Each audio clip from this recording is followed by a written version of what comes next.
ప్రేమ కలిగిన మా ప్రియ పరలోకపు తండ్రి, కృపా సత్య సంపూర్ణుడైన మా దేవా, వందనాలు, స్తోత్రాలు. మీ ఉచితమైన కృపను బట్టి మా జీవితాలలో అనుగ్రహించిన మరొక రాత్రికాల సమయాన్ని బట్టి హృదయమార మిమ్మలను స్తుతిస్తూ ఘనపరుస్తున్నాం. ఇదిగో తండ్రి, మరి మా ప్రియుడు మరి సత్యం అలాగే జయమణి దంపతులను దీవించి చిన్న బిడ్డలను బట్టి వారు ఉంటున్న ఈ గృహాన్ని బట్టి కూడా మిమ్మల్ని స్తుతిస్తూ ఘనపరుస్తున్నాం. ఈ గృహ పైభాగంలో మేమందరం కూడా ఇక్కడ సమకూడి పాడి మీ నామాన్ని మహిమపరచడానికి, మీ లేఖనాలను ధ్యానించుకోవడానికి, ప్రార్థించుకోవడానికి మాకు ఇచ్చిన ఈ తరుణాన్ని బట్టి హృదయమార మిమ్మల్ని స్తుతిస్తూ ఘనపరుస్తున్నాను. మీ చిత్తమైతే ఈ సమయాన్ని మాకు ఆశీర్వాదకరంగా చేయమని అడుగుతూ ఉన్నాను. ఆయన పాటల్లో, ఒక పరిచర్లో, ప్రార్థనలో సహాయపడండి. మా ప్రియులందరినీ ఆయన మీరెంతో ప్రేమించారు, ప్రతి వారికి మంచి ఆసక్తిని ఇచ్చారు. మరి అడవి కొల నుంచి ఆయన మరి బస్సుల మీద అలాగే బళ్ళ మీద మా ప్రియులు ఎంతోమంది వచ్చున్నారు. ఇంకా చుట్టుపక్కల నుంచి వచ్చినటువంటి మా ప్రియులందరి కొరకై కూడా ప్రార్థన చేస్తున్నాను. ఆయన మరి ఈ ప్రాంగణం చుట్టూ ఉన్నటువంటి మా ప్రియుల వారి కొరకై కూడా ప్రార్థన చేస్తున్నాను. ఇక్కడికి వచ్చిన లేదా ఈ మైక్ సౌండ్ ద్వారా వింటున్న ప్రతి వారిని జ్ఞాపకం చేసుకోండి. వారి హృదయాలను తెరవమని అడుగుతూ ఉన్నాను. జీవము గల మీ వాక్కులు వినడానికి ఆయత్తపరచమని కూడా మిమ్మల్ని కోరుచు బ్రతిమాలుకుంటూ ఉన్నాం. నమ్మదగిన దేవా, వందనాలు, స్తోత్రాలు. ఇగో తండ్రి, మరి మా ప్రియుడు బాలి స్నేహితుడు ఆశీర్వాదాన్ని కూడా మా మధ్యకు మీరు ఏలూరు నుంచి క్షమకరంగా తీసుకొచ్చినందుకు కూడా వందనాలు, స్తోత్రాలు. అలాగే తండ్రి, ఇక్కడ ఈ టెంటు ఇవన్నీ ఏర్పాటు చేసేటువంటి బిడ్డల కొరకై కూడా ప్రార్థన చేస్తూ ఉన్నాను. ఆయన మరి ఈ సౌండ్ సిస్టాన్ని కూడా దీవించండి, ఆశీర్వదించండి. అలాగే కీబోర్డ్ కూడా మరి రిపేర్ చేసుకుని సకాలంలో అది మా దగ్గరికి రావడానికి మీరు చేసిన కృపను బట్టి కూడా వందనాలు, స్తోత్రాలు. రిపేర్ అనంతరం ఇప్పుడు దాన్ని ఉపయోగిస్తున్నాం. మేలైన రీతిని అది పనిచేయడానికి దాన్ని ఆశీర్వదించమని మీ చేతులకి అప్పగించుకుంటూ ఉన్నాం. నమ్మదగిన దేవ, వందనాలు, స్తోత్రాలు. ఇదిగో తండ్రి, గృహ యజమానులు వారి కుటుంబాల కొరకై కూడా ప్రార్థన చేస్తూ ఉన్నాను. మీరంతైనా నమ్మదగిన దేవుడు తండ్రి, ఈ సమయాన్ని మీరు మాకు అనుగ్రహించారు. వినేటువంటి ప్రతి వారు కూడా జీవము గల మీ వాక్కును వినడానికి వారి హృదయాలను తెరవమని మీ చేతులకే వారిని కూడా అప్పగించుకుంటూ ఉన్నాం. కృపా సత్య సంపూర్ణుడా, వందనాలు, స్తోత్రాలు చెల్లిస్తూ ఈ సమయాన్ని పూర్తిగా మీ స్వాధీనానికి అప్పగించుకుంటున్నాం. నిద్రాత్మల్ని, అంధకార శక్తుల్ని నజరేయుడు యేసు నామములో బంధిస్తున్నాం.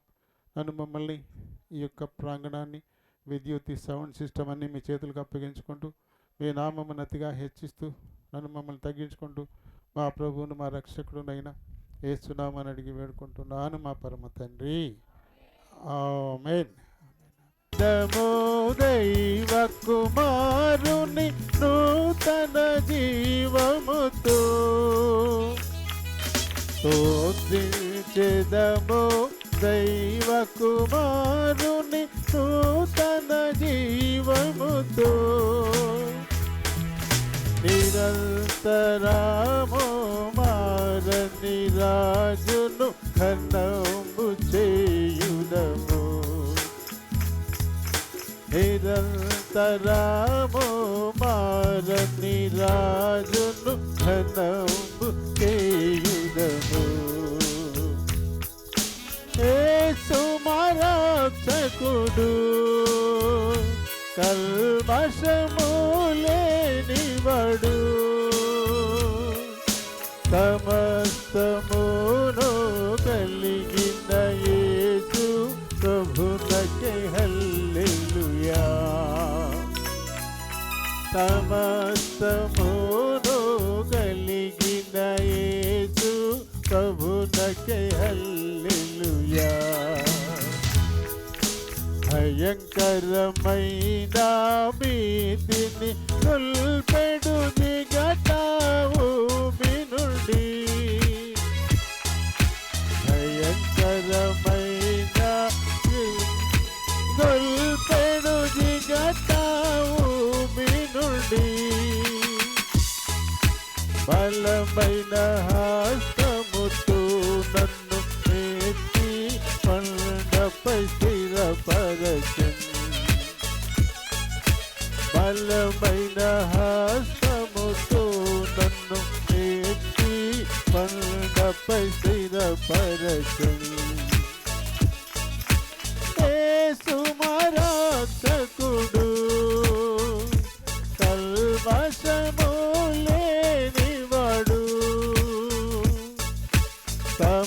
సమస్తమును కలిగిన యేసు ప్రభునకే హల్లెలూయా.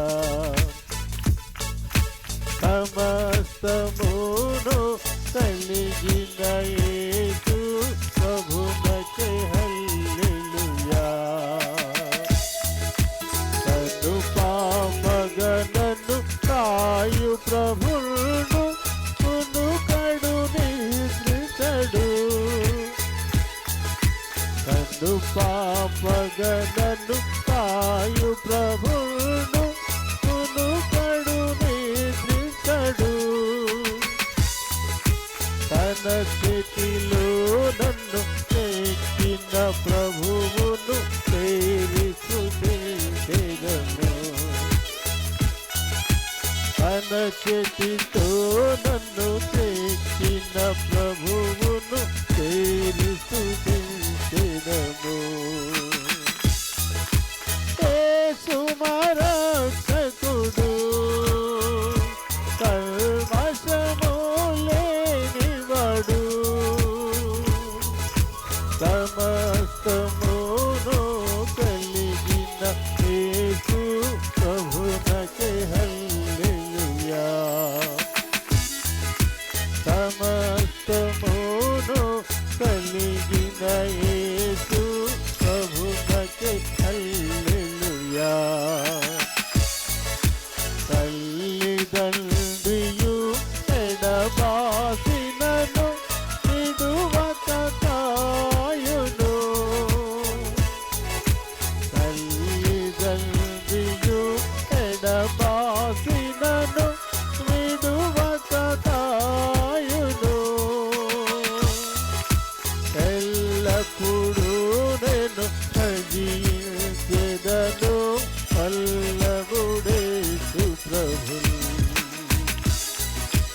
ఎల్లప్పుడూ నేను భజించెదను వల్లభుడేసు ప్రభువు. యేసు మా రక్షకుడు, కల్మషము లేనివాడు.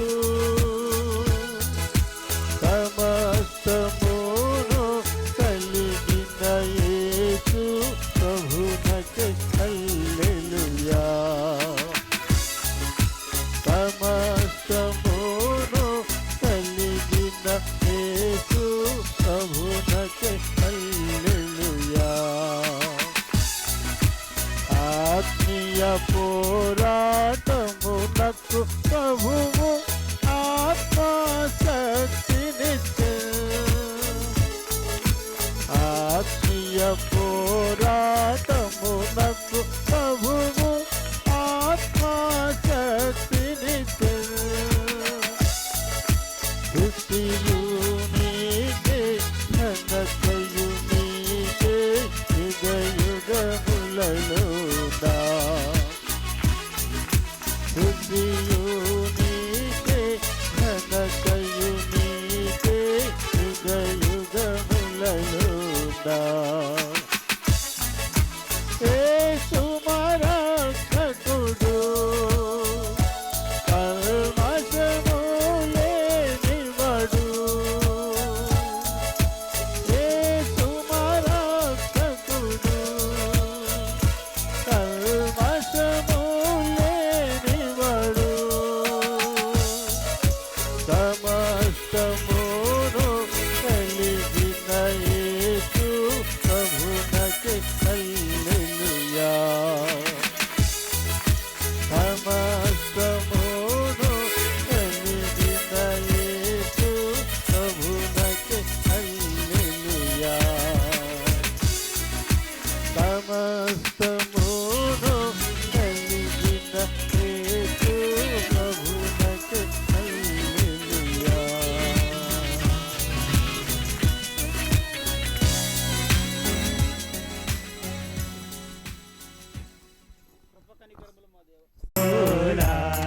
మా దేవా కృతజ్ఞతలర్పింతు. కృప కనికరములా మా దేవా కృతజ్ఞతలర్పింతు. కృతజ్ఞతలర్పింతు కృతజ్ఞతలర్పింతు యెహోవా చేసిన ఉపకారములకై ఆయనకేమి చెల్లింతును యెహోవా చేసిన ఉపకారములకై ఆయనకేమి చెల్లింతును యెహోవా నామమున ప్రార్థన చేసేదను యెహోవా నామమున ప్రార్థన చేసేదను తక్షణ పత్ర చెబుని కృప కనికరముల మా దేవా కృతజ్ఞతలర్పింతు కృప కనికరముల మా దేవా కృతజ్ఞతలర్పింతు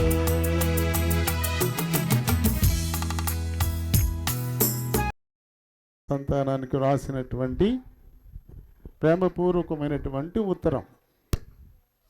కాబట్టి ప్రతిరోజు మనం దీన్ని చదువుతూ ఉంటే ఆ పల్లవిలో ఏముంది, ప్రతిరోజు చదివితే కదా, పరిశుద్ధ బైబిల్ గ్రంథం దేవుని మాటలు ఇవి.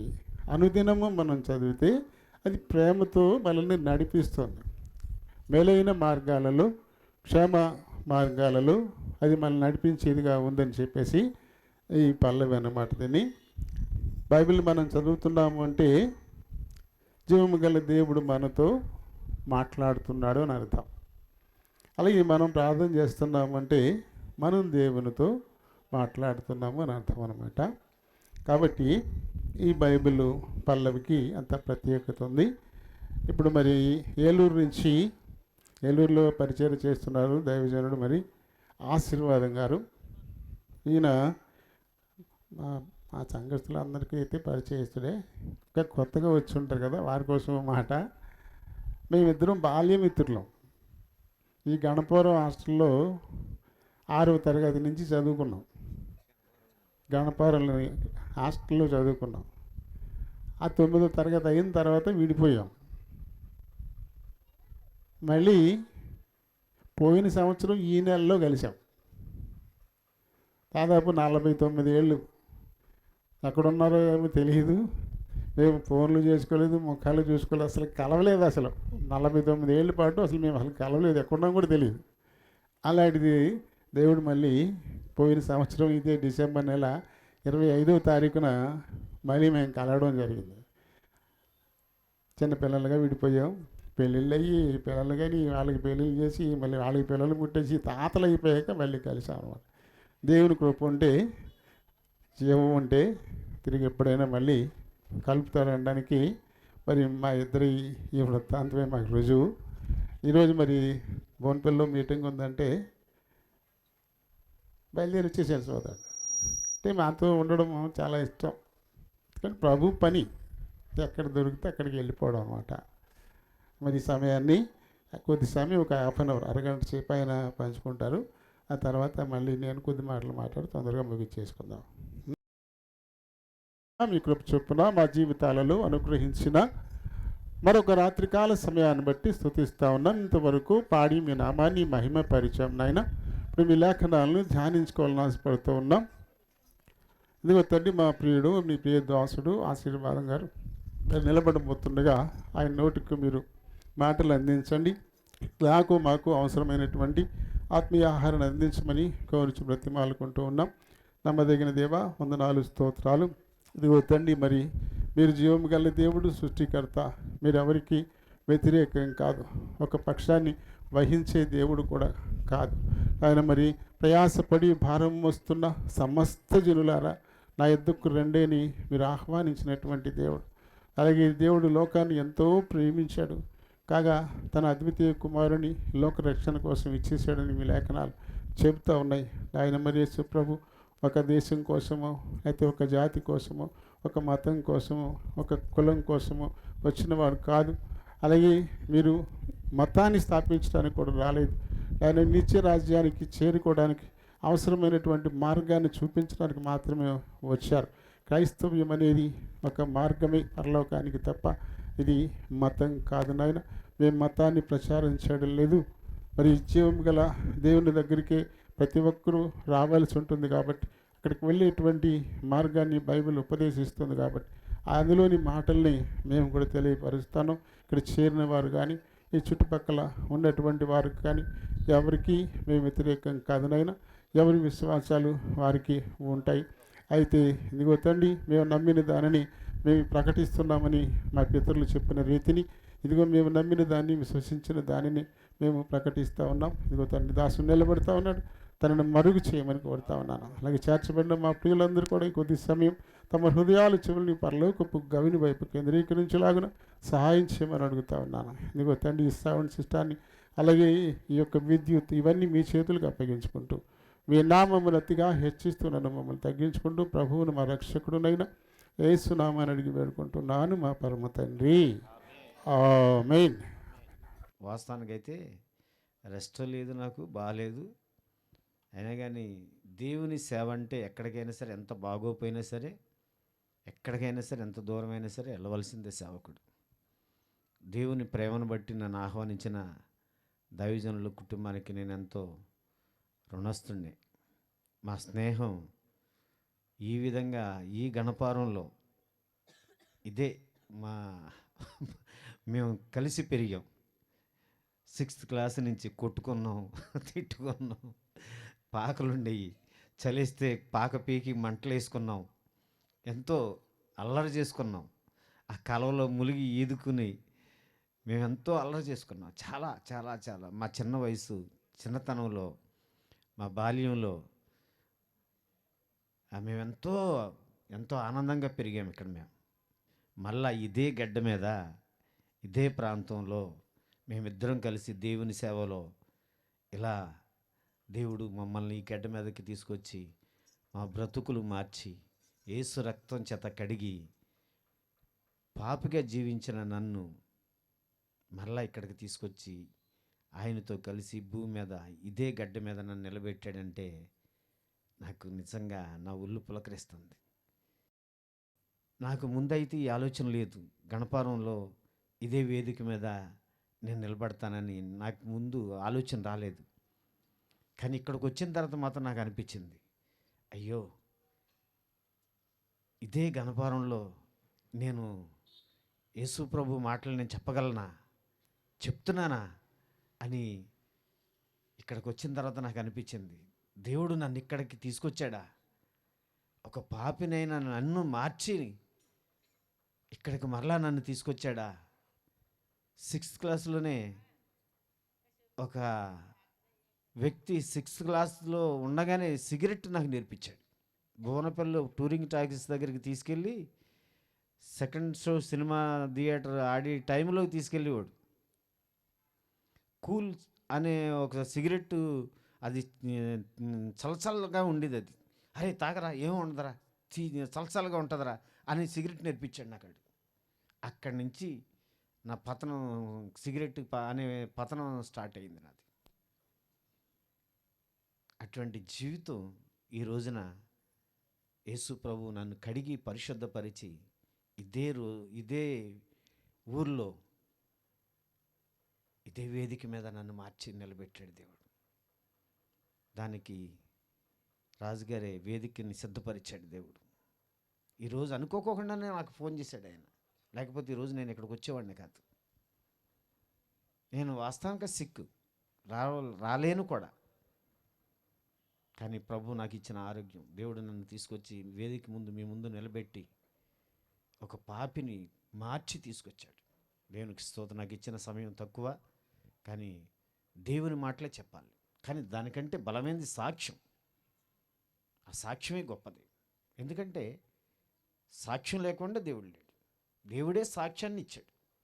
పాపిని మార్చి ఆయన రక్తంతో కడిగి పరిశుద్ధపరిచి ఆయన పాపుల కోసం ఈ భూమి మీదకి వచ్చాడు ఆయన. దేవునికి మహిమ. చదువుదాం, వాక్యాన్ని చదువుదాం. మత్తయి సువార్త 1వ అధ్యాయం 20వ వాక్యాన్ని.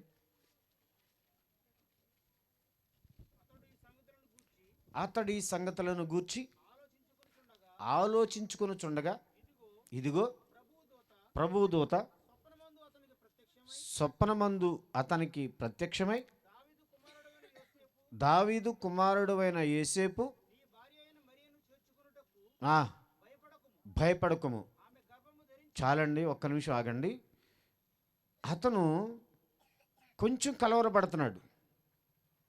2024 సంవత్సరాలకు పూర్వం ఒక వ్యక్తి భయపడుతున్నాడు, కలవరపడుతున్నాడు, ఇబ్బంది పడుతున్నాడు, నెమ్మది లేని స్థితిలోకి వెళ్ళిపోయాడు. చాలా ఇబ్బంది పడిపోతున్నాడు, నెమ్మది లేని స్థితిలోకి వెళ్ళిపోయాడు. ఏంటి నా పరిస్థితి ఎలా అయిపోయింది, ఏంటి నేను సమాజంలో తల ఎలా ఎత్తుకోవాలి, నేను ఎలా బతకాలి, నా స్థితి ఉన్నతమైన స్థితి, నా గోత్రం ఉన్నతమైన గోత్రం, నా పరిస్థితులు ఉన్నతమైన పరిస్థితులు. యూదా గోత్రంలోంచి వచ్చాను నేను సామాన్యమైన స్థితి కలిగిన వాడిని కాదు.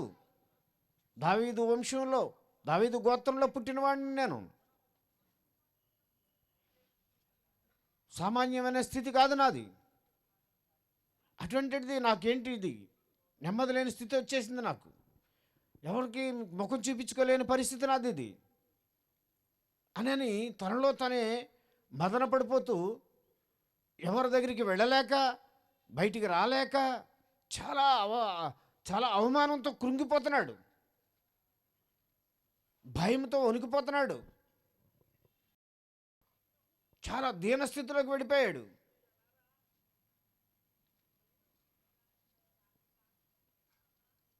ఏమి చేయాలో తెలియని పరిస్థితుల్లో దేవుని ప్రత్యక్షత, దేవుని స్వరం, యోసేపు యోసేపు. ఒక్కసారిగా అతను భయంతో వణికిపోయాడు. ఏంటి స్వరం, ఎవరు లేరు నా దగ్గర, నాలో నాకే ఇదేంటిది, నేనే కలవరంతో బాధపడుతున్నాను, నేనే ఏదేదో చేసుకోవాలనుకుంటున్నాను, నాకేంటిది అని చాలా ఇబ్బంది పడిపోయే పరిస్థితుల్లోకి వెళ్ళిపోయాడు అతను.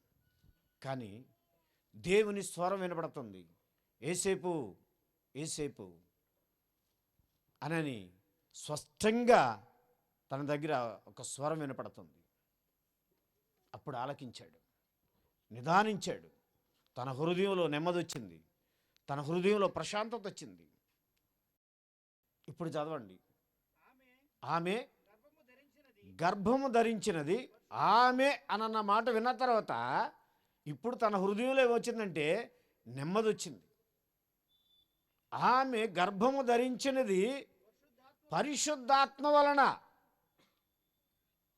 అప్పుడు దాకా తనకు నెమ్మది రాలా, అప్పుడు దాకా తనకు భయం వచ్చింది, అప్పుడు దాకా కలవరం వచ్చింది, అప్పుడు దాకా సమాధానం లేదు, ఇబ్బందికరమైన పరిస్థితులకు వెళ్ళిపోయాడు, అవమానంతో కృంగిపోతున్నాడు, ముఖం చల్లక, ఎవరికి కనపడలేక చాలా ఇబ్బందికరమైన పరిస్థితులకు వెళ్ళిపోయాడు అతను. చదవండి. ఆమె ఒక కుమారుని కంటది, తన ప్రజలను వారి పాపముల నుండి ఆయనే రక్షించను గనుక ఆయనకు యేసు అని పేరు పెట్టుదు అనెను. ఎవరు పెడతారండి? యోసేపే ఆయనకి యేసు అని నామకరణం చేయాలి.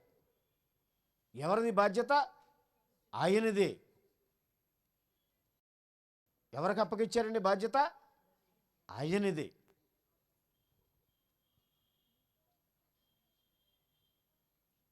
సంఘంలో ఎంతమంది పురుషులు ఉంటారు, బాధ్యతలు ఎవరివి? సంరక్షణ ఎవరిది? దేవుడు ఎవరికి అప్పగిచ్చాడండి బాధ్యత?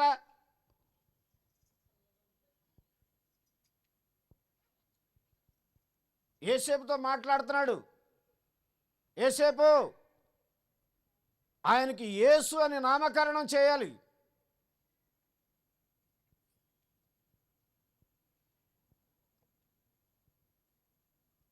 ఆయన బాధ్యత అంతా నీదే.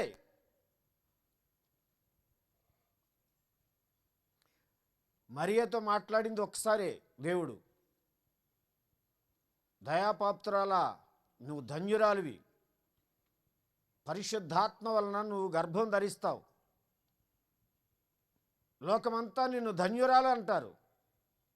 అంతవరకే, ఆ రోజు వరకే పరిశుద్ధాత్మ దేవుడు ఆమెతో మాట్లాడింది. ఇంకా మరి ఇప్పుడు కూడా ఆమెతో మాట్లాడలేదు. కానీ యోసేపుతోటి 3 సార్లు మాట్లాడాడు దేవుడు. యోసేపుతో ఎప్పుడు ఎన్నిసార్లు మాట్లాడాడండి? 3 సార్లు మాట్లాడాడు.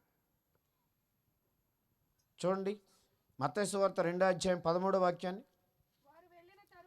వారు వెళ్ళిన తరువాత ఇదిగో ప్రభుదూత స్వప్నమందు యోసేపునకు ప్రత్యక్షమై హేరోదు ఆ శిశువును సంహరింపవలనని ఆయనను వెతకబోచున్నాడు గనుక నీవు లేచి ఆ శిశువును ఆయన తల్లిని వెంటబెట్టుకుని ఐగుప్తునకు పారిపోయి నేను నీతో తెలియచెప్పు వరకు అక్కడనే యుండుమని అతనితో చెప్పాను. అక్కడ ఆపమ్మా. ఏమని చెప్పాడండి? యోసేపుకి బాధ్యతలు అప్పగిస్తున్నాడండి. సంరక్షణ ఏం చేశాడండి ఆయనకి? సంరక్షణ. ఐగుప్తులో ఖచ్చితంగా చెప్పాడు దేవుడు. యెరూషలేము నుంచి బెత్లెహేము నుంచి ఆ బిడ్డను తీసుకుని నామకరణం అయిపోయింది. చంపేవాడు తయారయ్యాడు, నాశనం చేసేవాడు తయారయ్యాడు. కాపాడుకోవడానికి దేవుడే కాపాడేసుకుంటాడు. కానీ సంరక్షకుడు కావాలి, అన్నీ చూసుకునేవాళ్ళు కావాలి.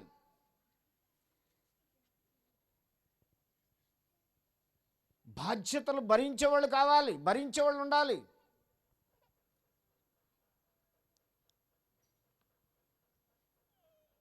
సంఘం దేవునిది. సంఘ బాధ్యతలు, సంఘ బరువులు భరించేవాళ్ళు కావాలి దేవునికి. వచ్చి వెళ్ళిపోయేవాళ్ళు కాదు. టాటా బాయ్ బాయ్ ఎలా అంటున్నారండి? టాటా బాయ్ బాయ్ వెళ్ళొస్తామండి అయ్యారు, వాక్యం అయిపోయింది కదా, టాటా బాయ్ బాయ్. మళ్ళీ ఆదివారం దాకా మీరెవరో నేనెవరో తెలియదు. ఇక ఎవరిది ఇది? ఎవరిదండి? పాస్టర్ గారిదా? బరువు బాధ్యతలు తెలుసుకోవాలి. దేవుని బాధ్యత, దేవుని బాధ్యత బరువు అనేది ఖచ్చితంగా మనం చూసుకోవాల్సిందే. దేవుని బాధ్యత బరువు అనేది మనం తెలుసుకోవాలి. దేవుడు బాధ్యతను అప్పగించాడు యోసేపుకి. నువ్వు ఐగుప్తుకి వెళ్ళు, నేను చెప్పే వరకు సంరక్షణ చూసుకో. ఐగుప్తులో ఇప్పటికీ కూడా ఆ ఇల్లు అలాగే ఉంది. ఇప్పటికీ కూడా ఆ పెంకుటిల్లు ఇప్పటికీ అలాగే ఉంది. ఎప్పటికీ కూడా శిథిలం అవ్వలేదండి అది. ఆ నూతి నీళ్ళు అలాగే ఉన్నాయి లోపల. ఆ నీళ్ళు అలాగే ఉన్నాయి, ఇప్పటికీ శుభ్రంగా ఉన్నాయి. నేను వెళ్ళాను, ఆ నూతి నీళ్ళు చూశాను, ఆ పెంకుటిల్లు చూశాను.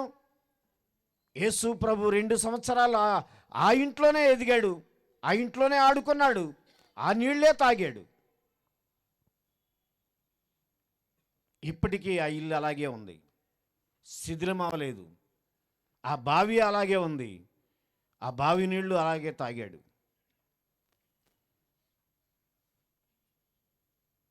కొంచెం ఎదిగే వరకు కూడా యేసు ప్రభుని అక్కడే ఉంచాడు దేవుడు. యేసు ప్రభుని మరియని దేవుడు అక్కడే ఉండనిచ్చాడు. ఏ రోజు చనిపోయే వరకు కూడా యేసేపు అక్కడే వాళ్ళని సంరక్షించాడు. యేసు ప్రభు అనే సంఘంగా కూడుకున్న మనం బాధ్యతలు భరించవలసిన వాళ్ళు ఉన్నారు.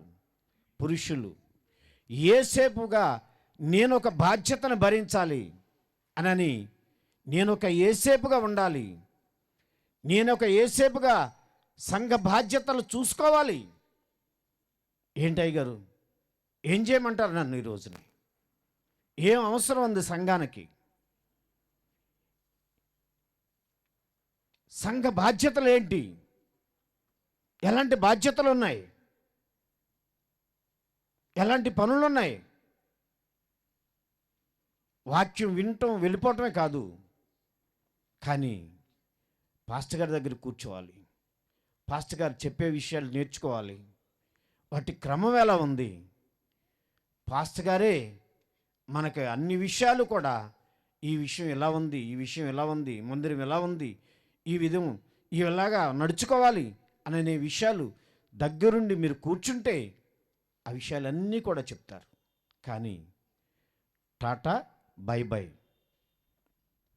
కాదు.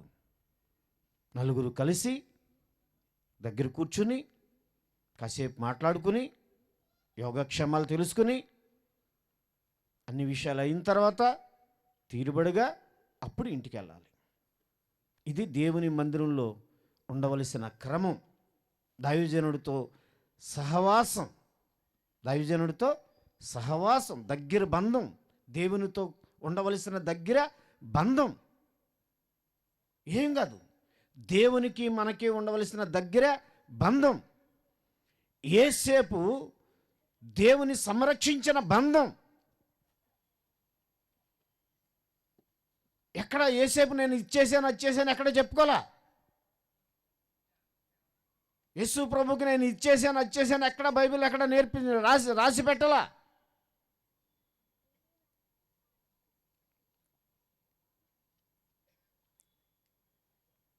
పంతొమ్మిదవ వాక్యాన్ని చూసినట్టయితే, ఏ రోజు చనిపోయిన తర్వాత ఇదిగో ప్రభుదూత ఐగుప్తులో యోసేపునకు స్వప్నమందు ప్రత్యక్షమై, నీవు లేచి శిశువును తల్లిని తోడుకుని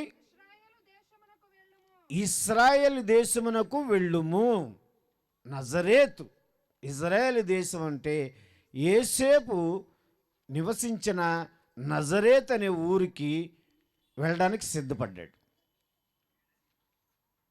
నజరేతులోకి వెళ్ళడానికి సిద్ధపడినప్పుడు అక్కడ కొంచెం ఇబ్బంది వస్తుందేమోనని భయపడ్డాడు. మళ్ళా నజరేతు యేసేపు సొంత ఊరు.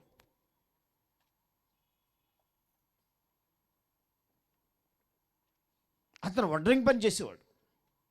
ఇప్పటికీ కూడా యేసేపు ఇల్లు అలాగే ఉంది. వడ్రింగ్ సామానం అంతా కూడా అక్కడే ఉంది. దాని మీదే ఒక గొప్ప మందిరం కట్టారు, పెద్ద విశాలమైన మందిరం కట్టారు. ఇప్పటికి కూడా వడ్రింగ్ సామానం ఎవ్వరూ కూడా ముట్టుకోలేదు. ఆ వడ్రింగ్ సామానం అలాగే ఉంచారు. యేసు ప్రభు కూడా ఆ వడ్రింగ్ పనే చేశాడు. 30 సంవత్సరాలు తల్లి తండ్రి చాటునే పెరిగాడు. ఆ ఇంట్లోనే, ఆ సామాన్ల మధ్యలోనే, ఆ వడ్రింగ్ సామాన్లతోనే ఆయనే పనిచేశాడు. ఆ పాత్రలన్నీ అలాగే ఉన్నాయి. ఆ ఇంట్లోకి అడుగుపెట్టాం, అవన్నీ చూసాం. ఇదెంతో ధన్యత. యేసేపు సంరక్షకుడుగా ఉన్నాడు.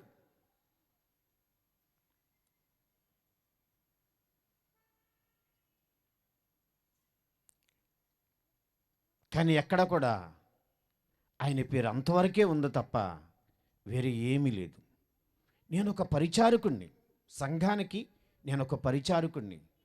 ఆ పరిచర్య చేస్తూనే యేసు ప్రభు పాదాల దగ్గర దైవజనుడు యేసన్న గారికి పాదాలకి సేవ చేస్తూనే ఆయన దీవెనల ద్వారా, ఆయన ఆశీర్వాదాల ద్వారా ఈ రోజున ఒక సేవకుడిగా, అభిషక్తుడిగా దేశాలు, రాష్ట్రాలు, అన్ని ప్రాంతాలు దేవునికి సాక్షిగా నిలబెట్టడానికి దేవుడు మహా గొప్ప భాగ్యాన్ని దేవుడు నాకు ఇచ్చాడు. ఇది ఎలా సాధ్యం అంటే దేవుని పరిచర్య చేయటం ద్వారానే, దేవుని మందిరంలో పరిచర్య చేయటం ద్వారానే.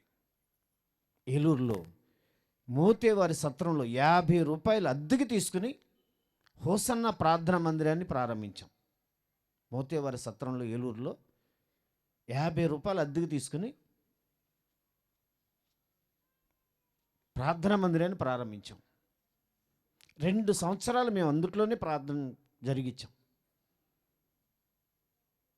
దుగ్గిరాల బైపాస్ దగ్గర సమాధుల దగ్గర ఒక అతను ఇలాగే ఆరాధన జరుగుతూ ఉంటే స్థలం కోసం మేము తిరుగుతూ ఉంటే అతను అన్నాడు, నాకు స్థలం ఉందండి, మీరు మందిరం కడతానంటే ఫ్రీగా ఇస్తానండి అంటే తీసుకెళ్తే చూస్తే ఆ స్థలం నచ్చింది. అక్కడే ప్రార్థన చేసి ఆ స్థలాన్ని ఓకే చేసి 600 గజాల స్థలం అతను ఊరికినే ఇస్తే ఆ స్థలంలో మందిరం కట్టడానికి ఇష్టపడి మందిరం తీసుకుని మందిరం పాక కట్టాం. మేము అక్కడ పరిచారకులుగా మేమే. ఈశాన్ గారు ప్రార్థన చేసి వెళ్ళాడు, మేము పాకేసాం. పాకేసిన ఆ స్థలంలో పక్కనే సమాధుల తోట పక్కంటనే 1200 గజాలు స్థలం ఒక ఆయన ఉంటే 1100 గజాల స్థలం 400 రూపాయలు గజం చొప్పున ఇచ్చాడు. ఒక 100 గజాలు ఫ్రీగా ఇచ్చాడు ఆయన. దేవునికి అప్పుడు మేము 600 గజాలు, అయ్యో 1100 గజాలు దేవుని మందిరం ఇప్పుడు ఎంత విశాలమైన పెద్ద మందిరం అయిందంటే అక్కడ కేవలం మేమంతా పరిచర్య చేయటం ద్వారానే. దానికి పునాది రాయిగా పరిచర్య చేసింది, కష్టపడి తిరిగింది మేమే. దేవుని కృప వేరే ఏమీ కాదు. యేసేపు సంరక్షకుడిగా దేవుడు నిలబెట్టాడు. యేసేపు ఐగుప్తుకి వెళ్ళమంటే ఐగుప్తుకి వెళ్ళాడు. బిడ్డను ఇక్కడి నుంచి కాదు నజరేతుకు తీసుకెళ్ళమంటే నజరేతుకు తీసుకువెళ్ళాడు. అక్కడ ఉండమంటే అక్కడే ఉన్నాడు. ఏం చేయమంటే దేవుడు అదే చేశాడు. ఇంకో పని ఏది కూడా ఆయన చేయలేదు. మనం ఎదగాలంటే, మన కుటుంబాలు ఆశీర్వాదకరంగా ఉండాలంటే మనం దేవుని మందిరంలో పరిచర్య చేసేవారంగా మనం ఉండాలి. ఎవరు పని చేస్తున్నామంటే దేవుని పని చేస్తున్నామన్న సత్యాన్ని మనం గ్రహించాలి. ఎవరు పని చేస్తున్నామండి? మనం దేవుని పని. యేసేపు ఎవరు పని చేశాడండి? దేవుని పని చేశాడు. ఆయన తన కుమారుడు కాదు, మీరు బాగా గుర్తుపెట్టుకోవాలి. ఆయన లోకరక్షకుడు. ఎవరండి ఆయన? లోకరక్షకుడు. ఆయన యేసేపు కుమారుడు కాదు, ఎక్కడా పిలువబడలేదు. ఆయన యేసేపు కుమారుడు కాదు, ఆయన లోకరక్షకుడు. ఆయన మరియ గర్భంలో జన్మించాడు. పరిశుద్ధాత్మ శక్తి వలన మరియ గర్భంలో జన్మించాడు, అంతే.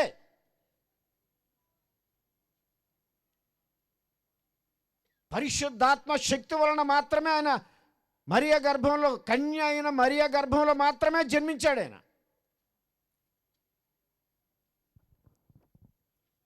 చూడండి, లూకాసు వార్త 2వ అధ్యాయంలో దావీదు వంశంలో ప్రజా సంఖ్య రాయబడ్డానికి ఆయన బెత్లెహేముకు తీసుకుని వెళ్ళాడు.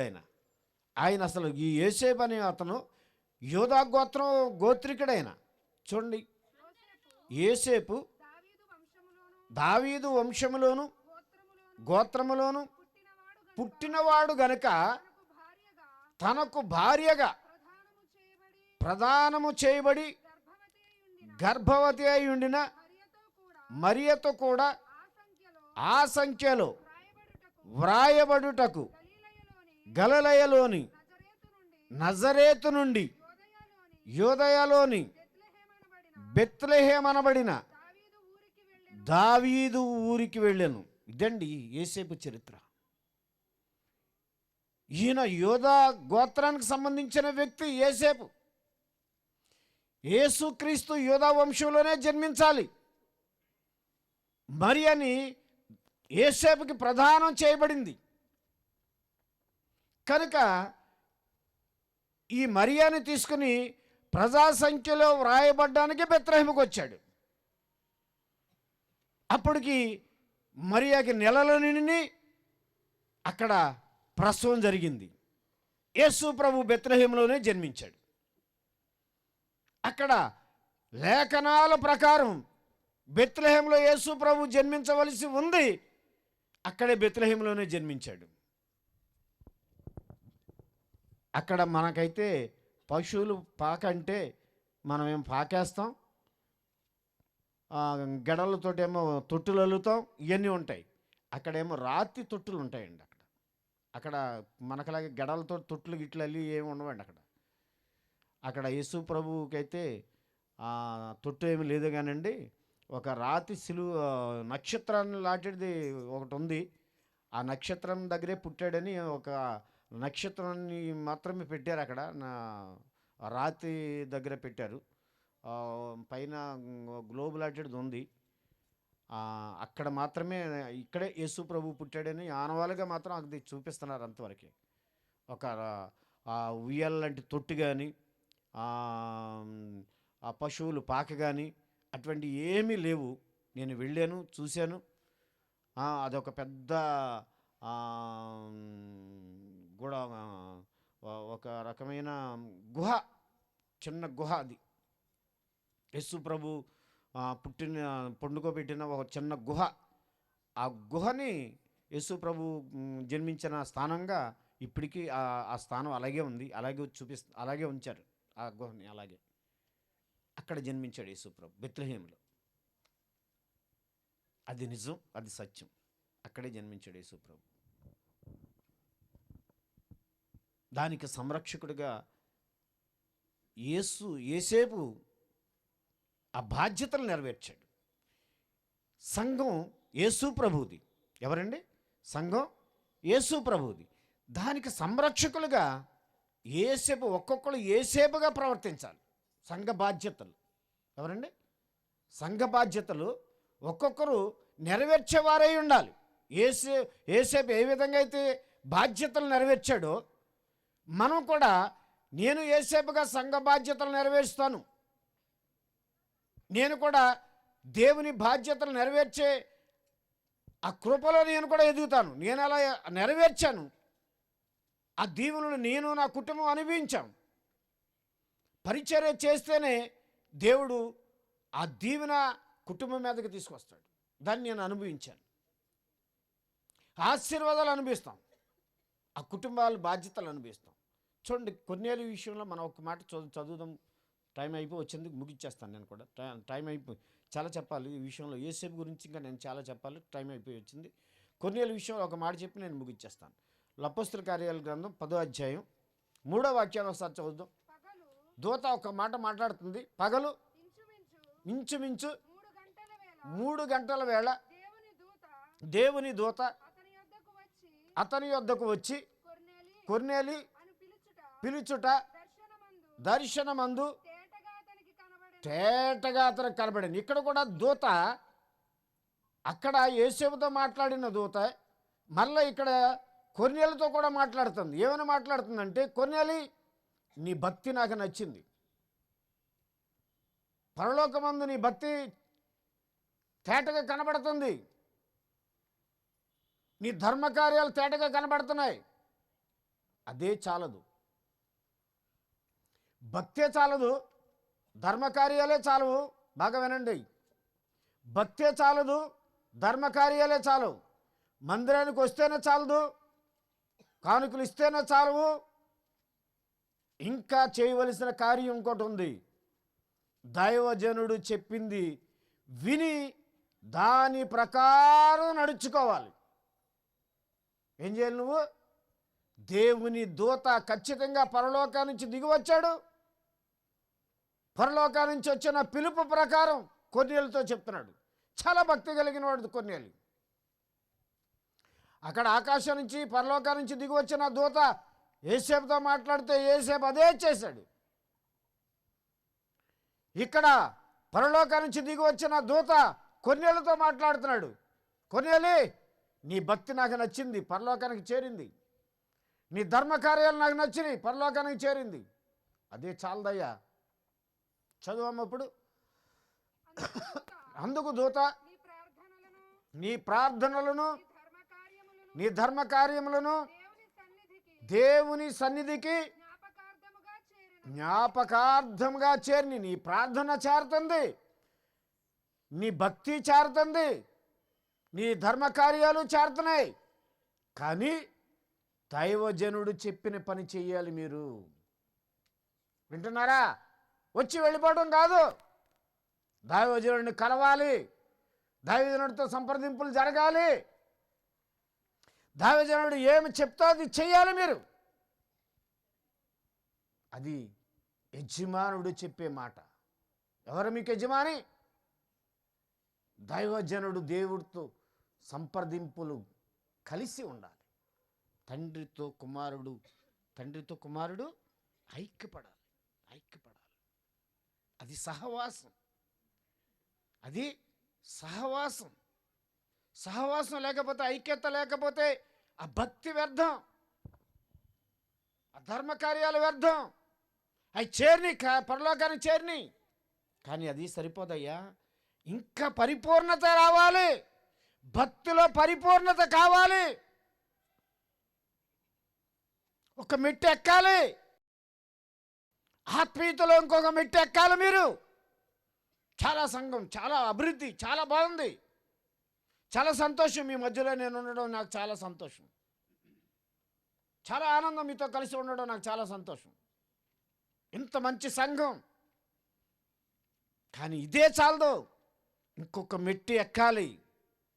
కలిసి ఉండాలని కాదు. మీరంతా బాగున్నారు, బాగుంది, సంఘం బాగుంది. కానీ ఇంకొక మెట్టు, దైవజనుడితో మాట్లాడుతున్న దూత, ఇంకొక మెట్టు ఎక్కాలయ్యా నువ్వు. ఇదే చాలదయ్యా. సూటిగా మాట్లాడుతున్నాడు దేవుడితో. దేవుడు సూటిగా మాట్లాడుతున్నాడు. కొర్నేలే, దేవుడితో, దైవజనుడితో ఐక్యపడాలి. ఆశీర్వాదాలు పొందుకోవాలి.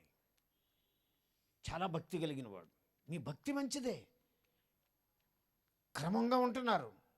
ఎక్కడ మీలో అక్రమం కనపడలా.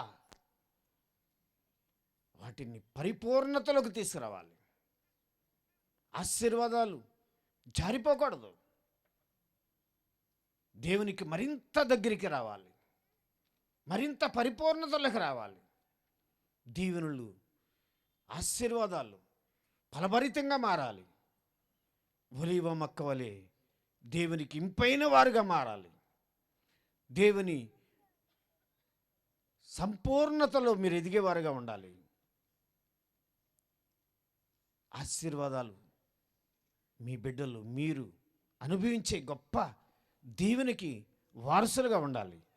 దేవుడి మాటలు దీవించి ఆశీర్వదించును గాక. ఆమేన్. 6వ అధ్యాయము 13వ వచనం నుండి 15వ వచనం వరకు అందరం కలిసి చదువుకుందాం. విశ్రాంతి దినమున గవిని దాటి నదీ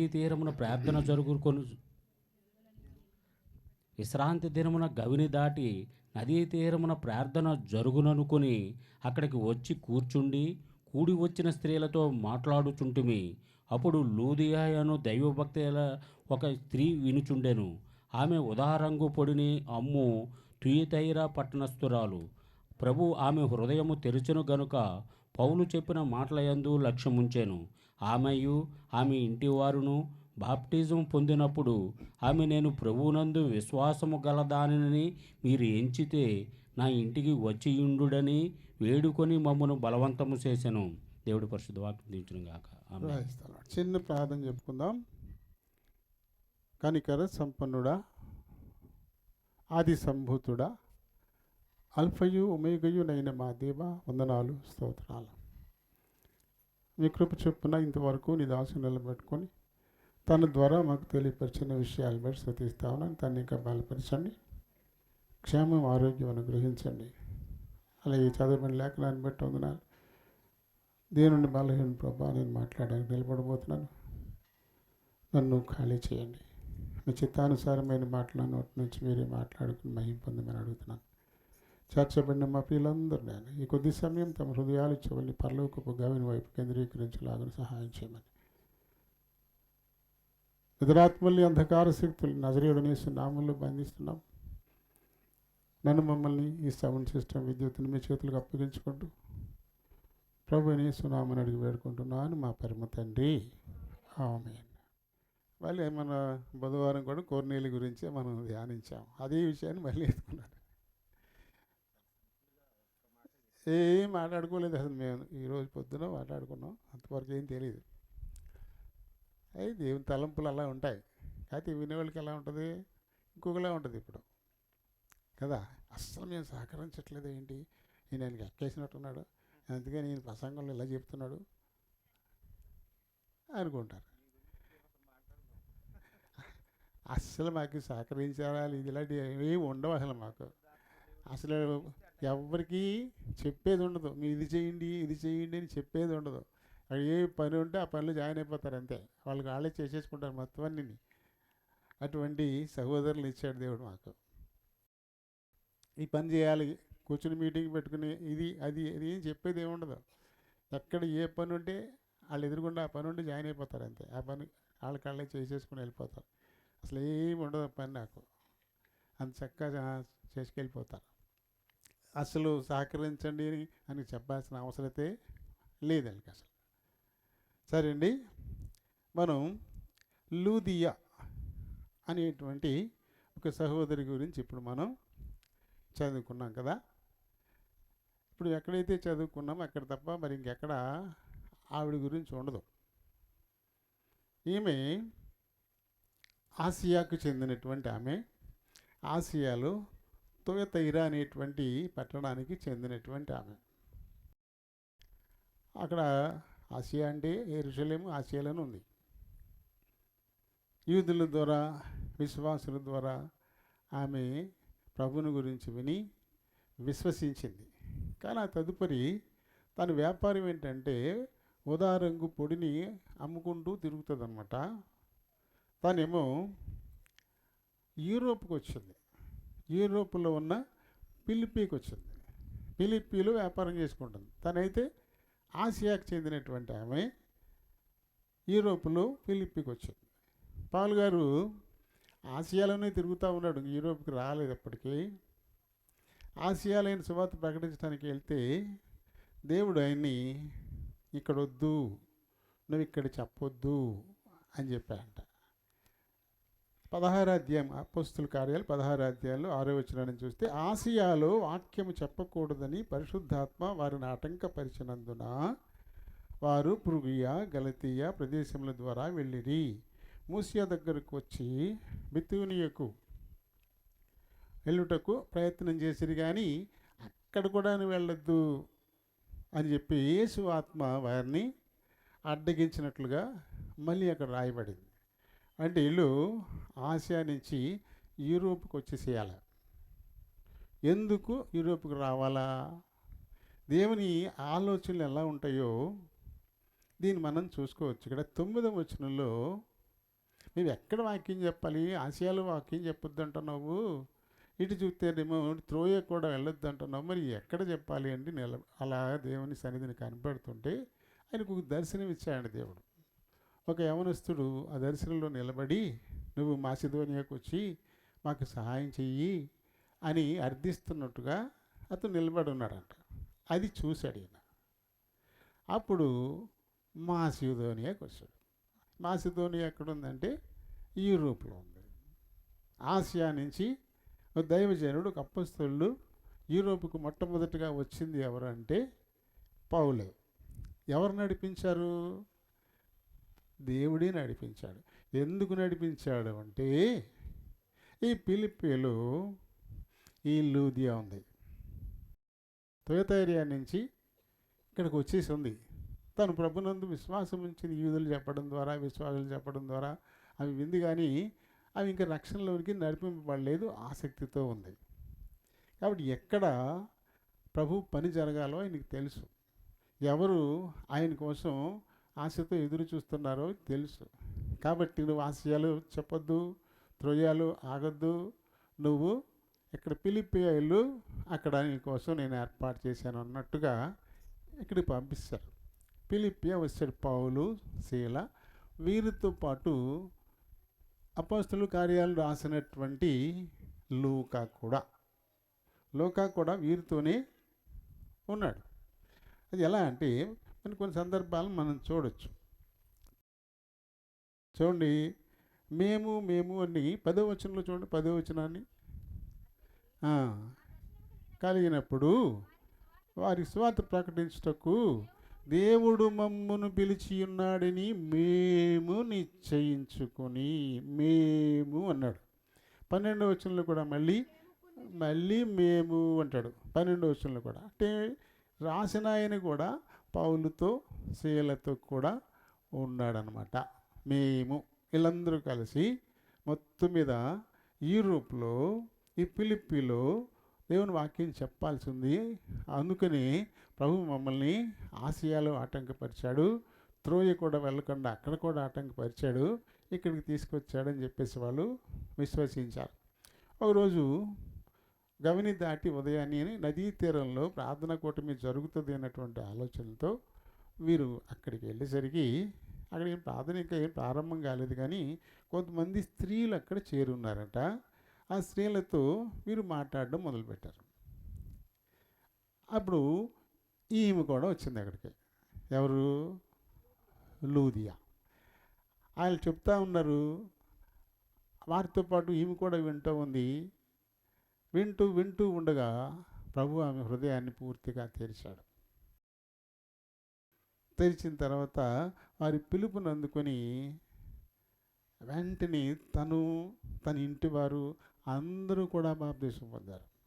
అయితే మిగతా స్త్రీలు పొందినట్టు రాయబడలే ఇక్కడ. అంటే వీరు ఆసియా నుంచి యూరోపు అక్కడికి ఫిలిప్పీ పట్టణానికి ఎందుకు ఇక్కడికి పంపబడ్డారు అంటే కేవలం లూదియా కోసం.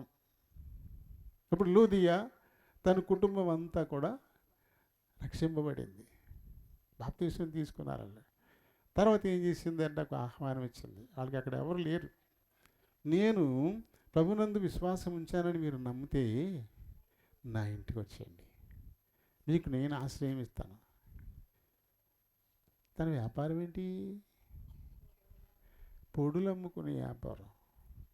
ఎంత వ్యాపారం ఉంటుంది అది, పొడుల వ్యాపారం. ఇది వరకు మా చిన్నప్పుడు మా ఊరు వస్తూ ఉండేవారు, పండగ వస్తున్నది ఎప్పటికల్లా అది గోపి రంగు ఇంకో రంగులు పట్టుకొచ్చి అమ్ముతూ ఉండేవారు. అవి కొని ఆ గుమ్మాలకాయలకి రాస్తుండేవారు ఇంత పౌడర్లు వేసుకొని. వాళ్ళ వ్యాపారం అంతా కలిపితే ఎంత ఉంటుంది.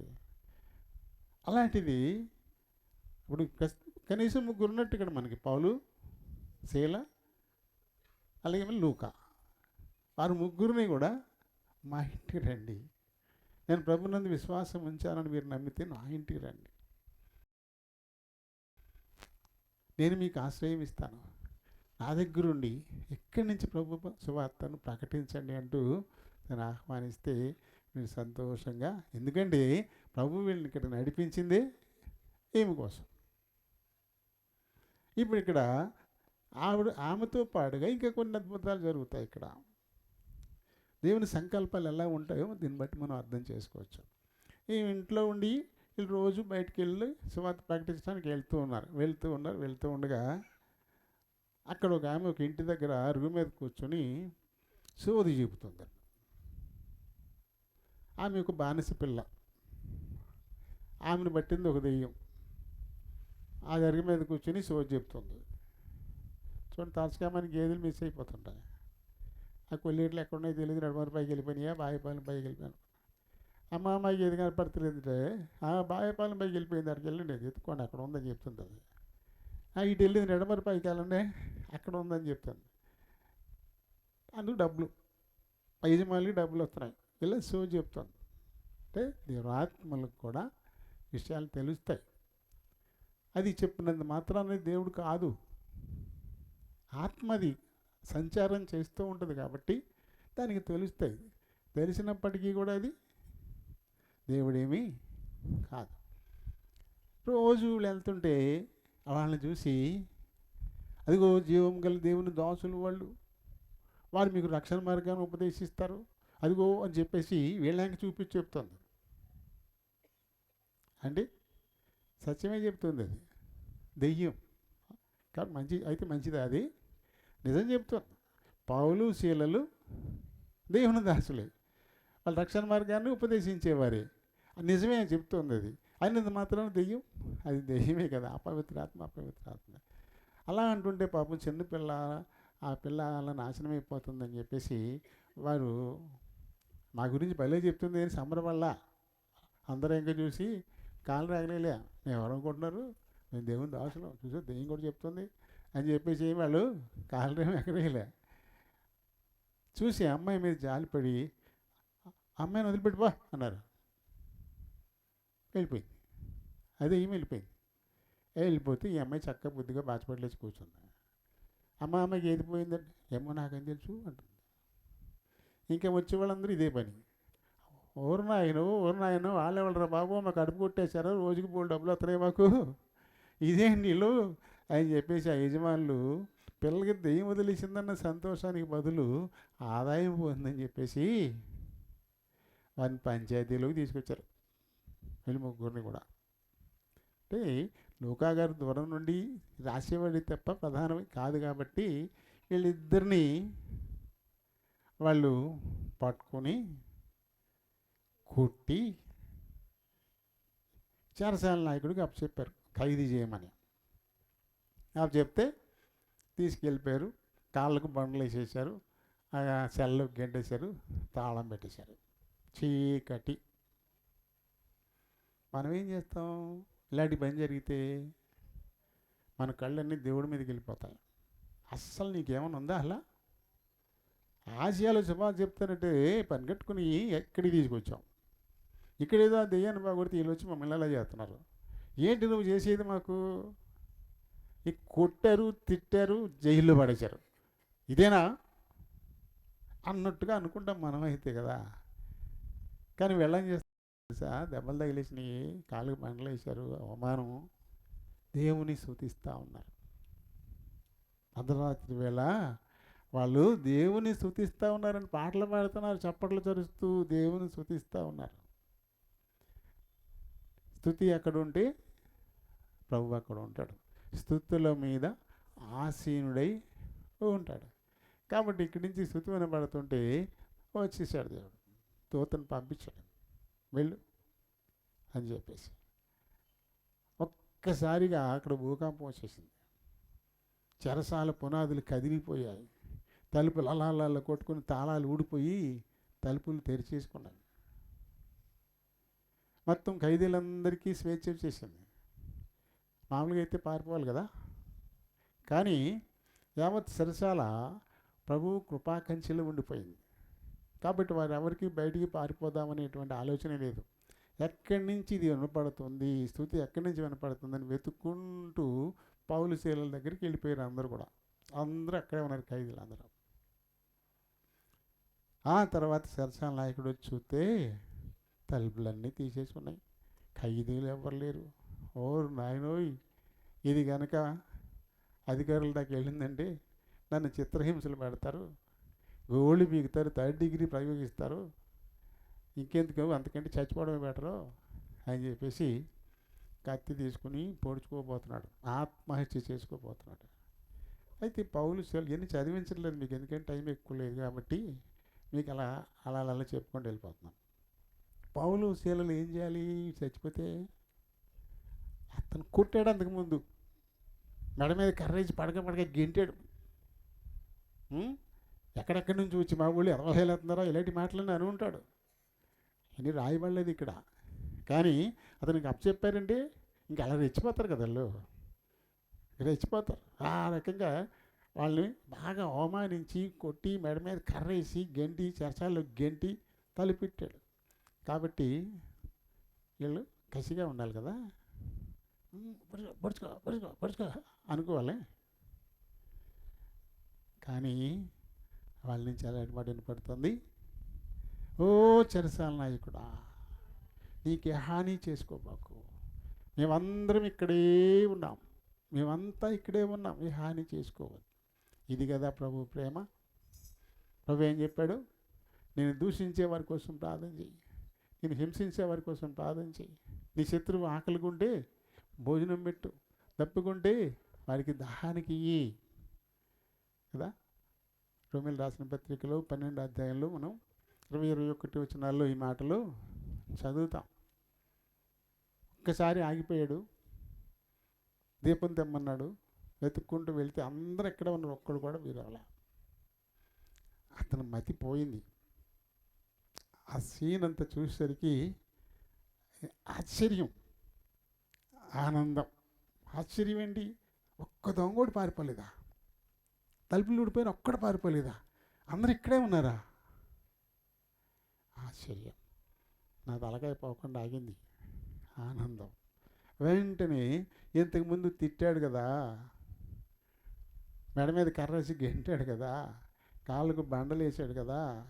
ఇప్పుడు ఏమంటాడు ఇతను, అయ్యలారా కాళ్ళకాడ కూర్చున్నాడు. వారి పాదాల దగ్గర కూర్చున్నాడు. వారి పాదాల దగ్గర కూర్చున్నాడు. చూడండి, మనకి దీపము తెమ్మని చెప్పి లోపలికి వచ్చి వణుకుచు పావులుకును శీలకును సాగిలిపడి, ఇందాకేం చేశాడు, అలా అలా అక్కడెక్కడి నుంచి వచ్చి ఎదవశీలని ఎత్తున్నారు ఇక్కడ అంట. ఇలాగే గట్టిగా అరుచుంటాడు, మెడ మీద కర్రేసి ఉంటాడు, గంటి ఉంటాడు, కాళ్ళకి బండలు వేసి లోన పడేసాడు. ఇప్పుడు ఏమంటాడు, కాళ్ళ కాడ కూర్చున్నాడు వచ్చి, అయ్యారా కాళ్ళ మీద పడుతా అన్నాడు. అయ్యలారా రక్షణ పొందడానికి నేనేం చేయాలి చెప్పండి అన్నాడు. ఇప్పుడు అర్థమైంది కదా పౌలు శీలల్ని ఎందుకు పిలిపి తీసుకొచ్చాడు. లూదియా కుటుంబం అంతా రక్షింపబడింది. ఇప్పుడు ఈ అమ్మాయి దెయ్యాన్ని వదిలిపోయింది, ఆ అమ్మాయి రక్షింపబడింది. ఇప్పుడు చెరసాల నాయకుడు అతని కుటుంబం అంతా కూడా రక్షింపబడుతుంది. దేవుని చిత్తం ఎలా ఉండదు చూడండి. ఇదిగో ఇప్పుడు మనల్ని అందరినీ సత్యం ఉండే ఇంటికి తీసుకొచ్చాడు. మరి అక్కడ ఆ సువార్త విన్న లూదియా హృదయాన్ని తెరిచాడు. ప్రభు ఆమె యొక్క హృదయాన్ని తెరిచాడు అనేటువంటి మాట ఇక్కడ రాయబడింది. తెరిచాడు. ఆమె పేరు లూదియా. దాని అర్థం ఏంటంటే, లూదియా అంటే అర్థం దేవుని ఆరాధికురాలు. దేవుని ఆరాధికురాలు అంటే దేవుని యందు బాగా భయము భక్తి కలిగినటువంటి ఆ స్త్రీ అనమాట ఆమె. ఇప్పుడు 14వ వచనంలో చూస్తాం మనం. ఆవిడ మాట్లాడుతుంటే ఆ మాటలు విన్నదా ఎంతోమంది స్త్రీలు ఉన్నారు అక్కడ, కానీ ఈమె హృదయాన్ని మట్టుకు దేవుడు తెరిచాడు. అప్పుడు లూదియాయును ఆమె యువదారంగు పొడిని అమ్ము పట్టణస్థురాలు ప్రభు ఆమె హృదయమును తెరిచెను గనుక అంటాడు. ఆమె హృదయం తెరవబడింది. తను పూర్తిగా రక్షణలోనికి నడిపించడం కోసమే పౌలు శీలల్ని ఆసియా వెళ్ళలేకుండా అడ్డుకున్నాడు. త్రోయలో ఆగిపోదాం అనుకున్నాడు, అక్కడ కూడా అడ్డుకున్నాడు. ఇక్కడ కాదు నువ్వు ఉండాల్సింది, నువ్వు చేయాల్సిన పని ముందుంది, నీకోసం అక్కడ కొన్ని ఆత్మలు కనిపెడతా ఉన్నాయి, వారిని నువ్వు రక్షణలోనికి నడిపించాలి, కాబట్టి వెళ్ళు అని చెప్పేసి ఫిలిప్పీ దాకా తీసుకొచ్చాడు.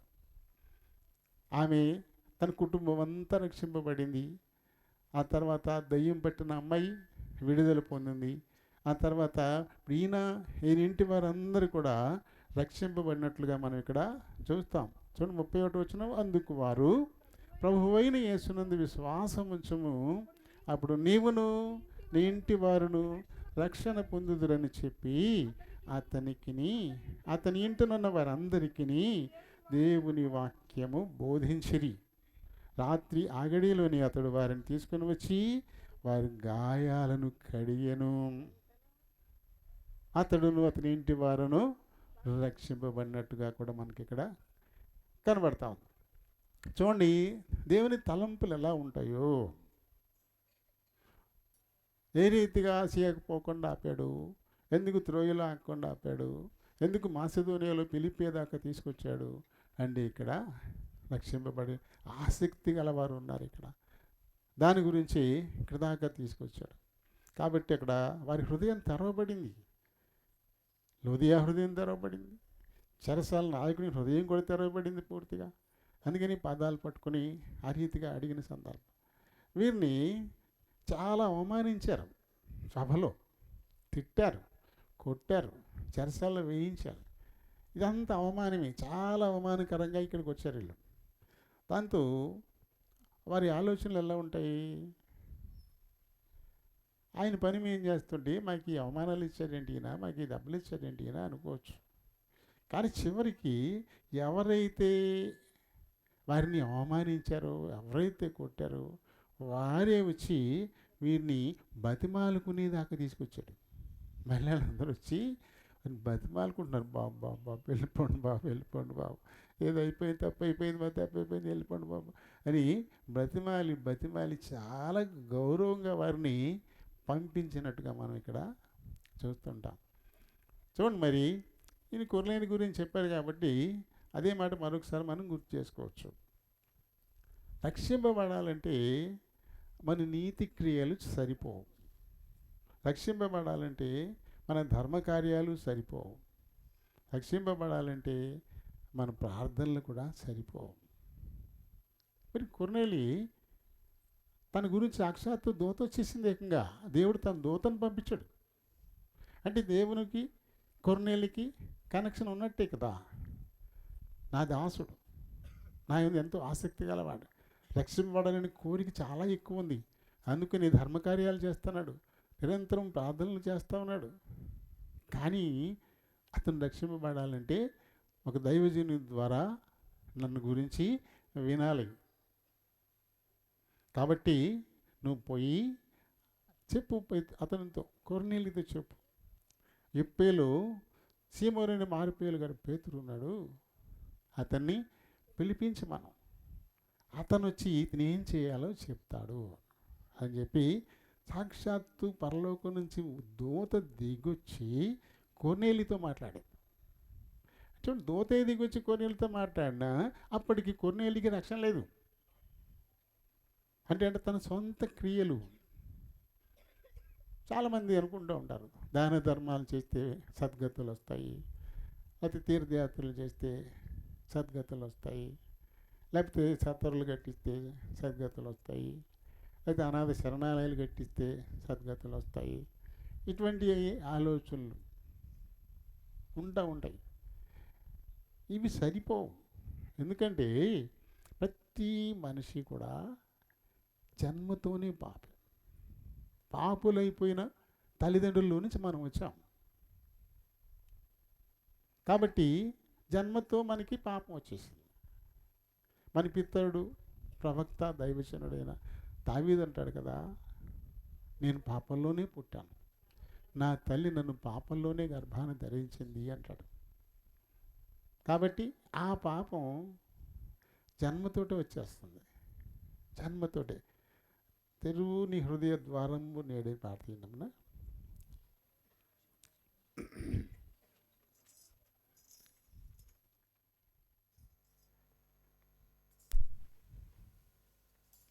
తెరువు నీ హృదయ ద్వారంబు నేడే, ప్రభు యేసునందే రక్షణ కలదు, నిర్లక్ష్యముగా జీవించనేలా, నిర్లక్ష్యముగా జీవించనేలా, వేచియున్నది తీర్పుని కొరకై, పరమునకే సాయపడుము, తెరువు నీ హృదయమును,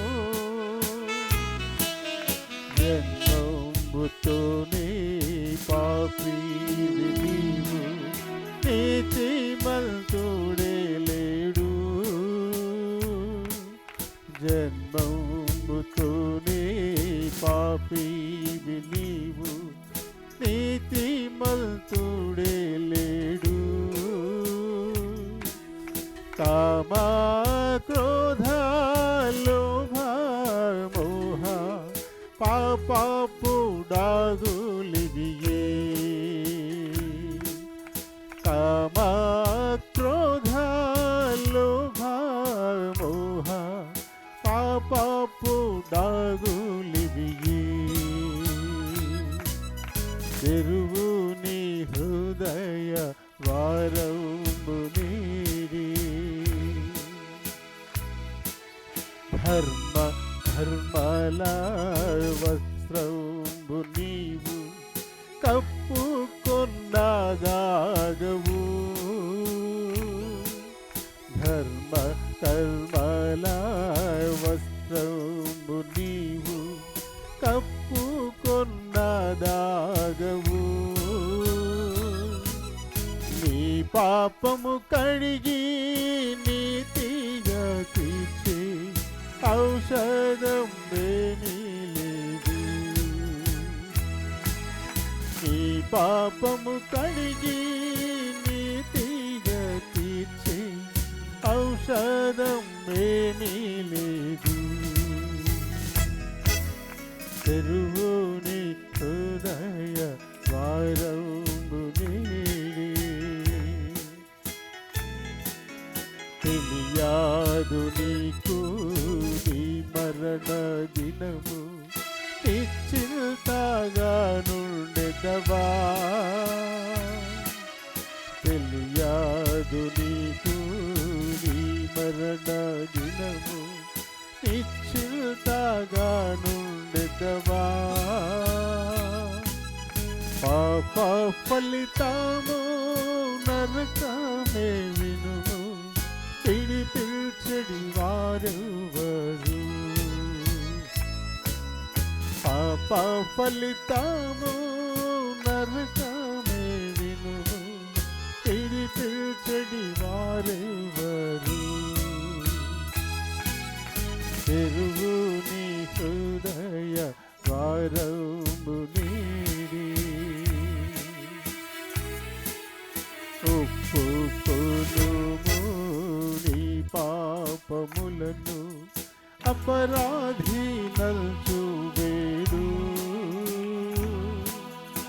ఒప్పుకొనుము నీ పాపములను, అపరాధి నల్చువేడు. తన రక్తమందు కడుగును నిన్ను, తక్షణనుడెదవు.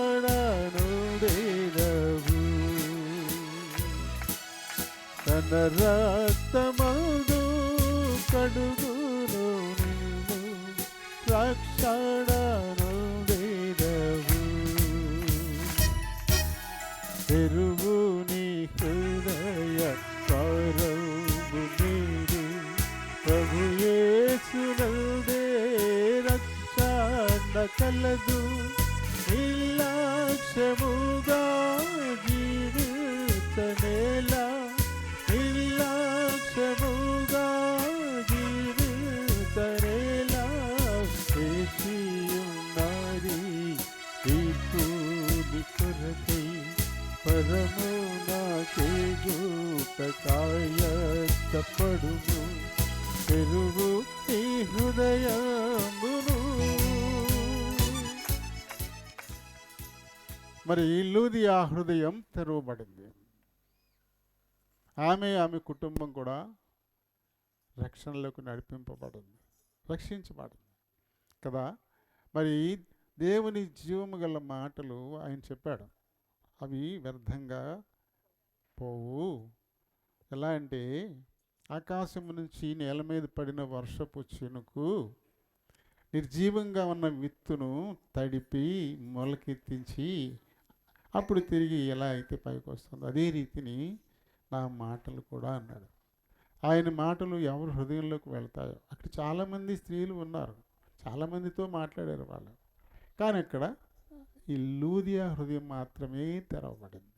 అంటే దేవుని సంకల్పంలో ఆవిడ ఉంది కాబట్టి వారిని పన్నుగొట్టుకున్న ఈ యూరోప్లో ఉన్న ఫిలిపియకు వారిని తీసుకొచ్చాడు దేవుడు ఇక్కడికి. అదే రీతిని ఇక్కడ మనందరం చేరడం కూడా దేవుని చిత్తమే. ఎందుకంటే మానేయడానికి మనకి ఎన్నో కారణాలు కనపడతాయి. రోజు ఫాలో అవుతున్నాం సీరియల్, ఇలా ఏమవుతుందో, నేను ఎలా ఎత్తింది కొట్టేస్తుందంటావా, మిస్ అవుతానేమో అని చెప్పేసి ఆయన బిద్దే చాలు కాళ్ళు ఒప్పుకుందాం, ఇయ్యాలి రాలే నేనా. బస్సులో తీసుకెళ్తారంట, మన బస్సు అక్కడ కూడా కట్టమే. ఎందుకంటే కత్తెలా ఎత్తింది కొట్టేస్తుందా లేదో ఇప్పుడు తీయాలి. ఇప్పుడు నాకు ఇలా ఉన్నాయి సీరియల్స్ కదా, ఏదో సీరియల్ నేను ఆపేయచ్చు. నేను ఆపడానికి ఎన్నెన్నో ఉన్నాయి. సాతానుడికి చాలా ఆయుధాలు ఉంటాయి మనల్ని ఆపేయడానికి. వీటన్నిటినీ దాటుకుని ఇక్కడ వరకు వచ్చారంటే అదే దేవుని ఆకర్షణ. ఈరోజు దేవుడు మీతో మాట్లాడడానికే ఇక్కడ రప్పించాడు. కాబట్టి హృదయం తెరవబడాలి. ఈ వాక్కు హృదయంలోకి పోతే తప్ప మనం రక్షణలోకి పోం.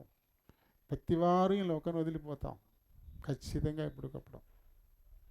వెనక ముందు అందరూ పోయేవాళ్ళే, మన ముందు ఎంతోమంది వెళ్ళిపోయారు. ఆ వరుసల్లో మనం ఉన్నాం. ఎక్కడికి వెళ్తారు వీళ్ళంతా? ఎక్కడికి వెళ్తున్నారు కదా, మనం కూడా వెళ్ళిపోవాలి కదా, మరి ఎక్కడికి వెళ్తాం? అది ఇక్కడే మనం ఎంపిక చేసుకోవాలా. మనందరం కూడా ఇప్పుడు భోజనాలు కూడా ఉన్నాయి, చాలా టైం అయిపోయింది, ఇంకేం మాట్లాడట్లేదు, ఇంకా చాలమ్మా, ముగించేద్దాం, 9:30 అయిపోయింది ఇప్పటికే. మరి కుసేపు అలా వెళ్ళిపోతూ ఉంటుంది. మొత్తం మీద ఈమె హృదయం తెరవబడినట్టుగానే మన హృదయం తెరవబడి వాక్కు మన హృదయంలోకి వెళితే అది ఖచ్చితంగా ఎప్పుడు పని చేయాలో ఇప్పుడు పని చేస్తుంది. ఖచ్చితంగా మన హృదయం పూర్తిగా తెరవబడుతుంది, ప్రభు వైపు మన అడుగులు పడతాయి, మన హృదయం వెళ్ళిపోతుంది.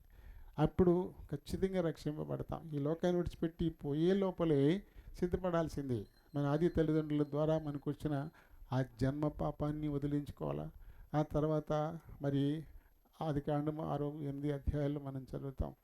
మానవుని హృదయంలోని ఊహ బాల్యం నుంచి కేవలము చెడ్డది అని రాబడింది. బాల్యం నుంచే మన హృదయంలో ఊహ అంతా చెడ్డదంట. కాబట్టి ఆ చెడ్డదైన ఊహతో ఎన్నో చేసి ఉంటాం, పుట్టుకతో చేసింది మనకి. అది కాకుండా మన కర్మ మనం చేసాము చాలా, వీటన్నిటినీ వదిలించుకోవాలి. దానికోసమే ఎన్నెన్నో చేస్తూ ఉన్నారు, ధర్మం చేస్తున్నారు, కర్మాలు చేస్తున్నారు. ఇలాంటి వస్త్రంతో నువ్వు కప్పుకుంటే ఏమీ దాగవు, నువ్వు అవేమి నిన్ను దాచవు అని చెప్పాడు. ఇంత పాడాం కదా మనం పాట. కాబట్టి అవి కాదు, వాటి వల్ల మనం ఏమి సద్గతికి పోము, వీటిని కడుక్కునే పని చేయాలి. దేవుడు ఆయన ఆత్మను మనకిచ్చాడు. అది కాండంలో మనం చూస్తాం, 1వ అధ్యాయం 26వ వచనం నుంచి, రండి మన పోలిక చొప్పున మన స్వరూపమందు నరులను చేయడం అని చెప్పి మనిషిని దేవుని పోలికతో చేశాడు. ఆయన స్వరూపం ఇచ్చి చేశాడు. ఆయన ఆత్మను కూడా నాసికారంధ్రాల్లో ఊదాడని మనం 2వ అధ్యాయం 7వ వచనంలో మనం చదువుతాం. కాబట్టి మనలో ఉన్నది దేవుని ఆత్మ. కాబట్టి ఆయనకి చెందిన వారం మనం. ఆయన పరిశుద్ధుడు. మళ్ళీ ఆయన దగ్గరికి మనం వెళ్ళాలంటే ఈ ఆత్మకి అంటుకున్న ఈ శరీరం నుంచే అంటుకుంటాయి. ఈ శరీరమే అంటిస్తుంది ఈ ఆత్మకి. ఈ శరీరంతో చేసిన క్రియల ఫలం ఈ ఆత్మ అనుభవించాల్సి ఉంటుంది. కాబట్టి అంటుకున్న ఈ ఆత్మ, దానికి అంటుకున్న ఈ పాపాన్ని మనం కడుక్కోవాలా. మన వల్ల ఆడలే. కాబట్టి కడగడానికి వచ్చాడు యేసుప్రభు లోకానికి, కడిగేయడానికి కదా. యోహాను సువార్త 1వ అధ్యాయం 12వ వచనంలో తన్ని అందరు అంగీకరించిరు అనగా తన నామమందు విశ్వాసం ఉంచి వారందరికీ దేవుని పిల్లలగుటకు ఆయన వారికి అధికారం ఇచ్చాను అని రాయబడింది.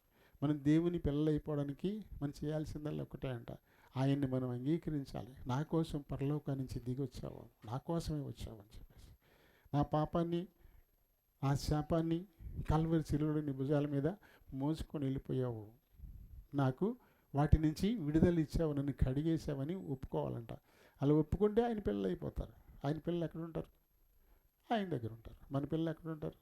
మనతోనేగా. ఆయన పిల్లలు ఎక్కడ ఉంటారు?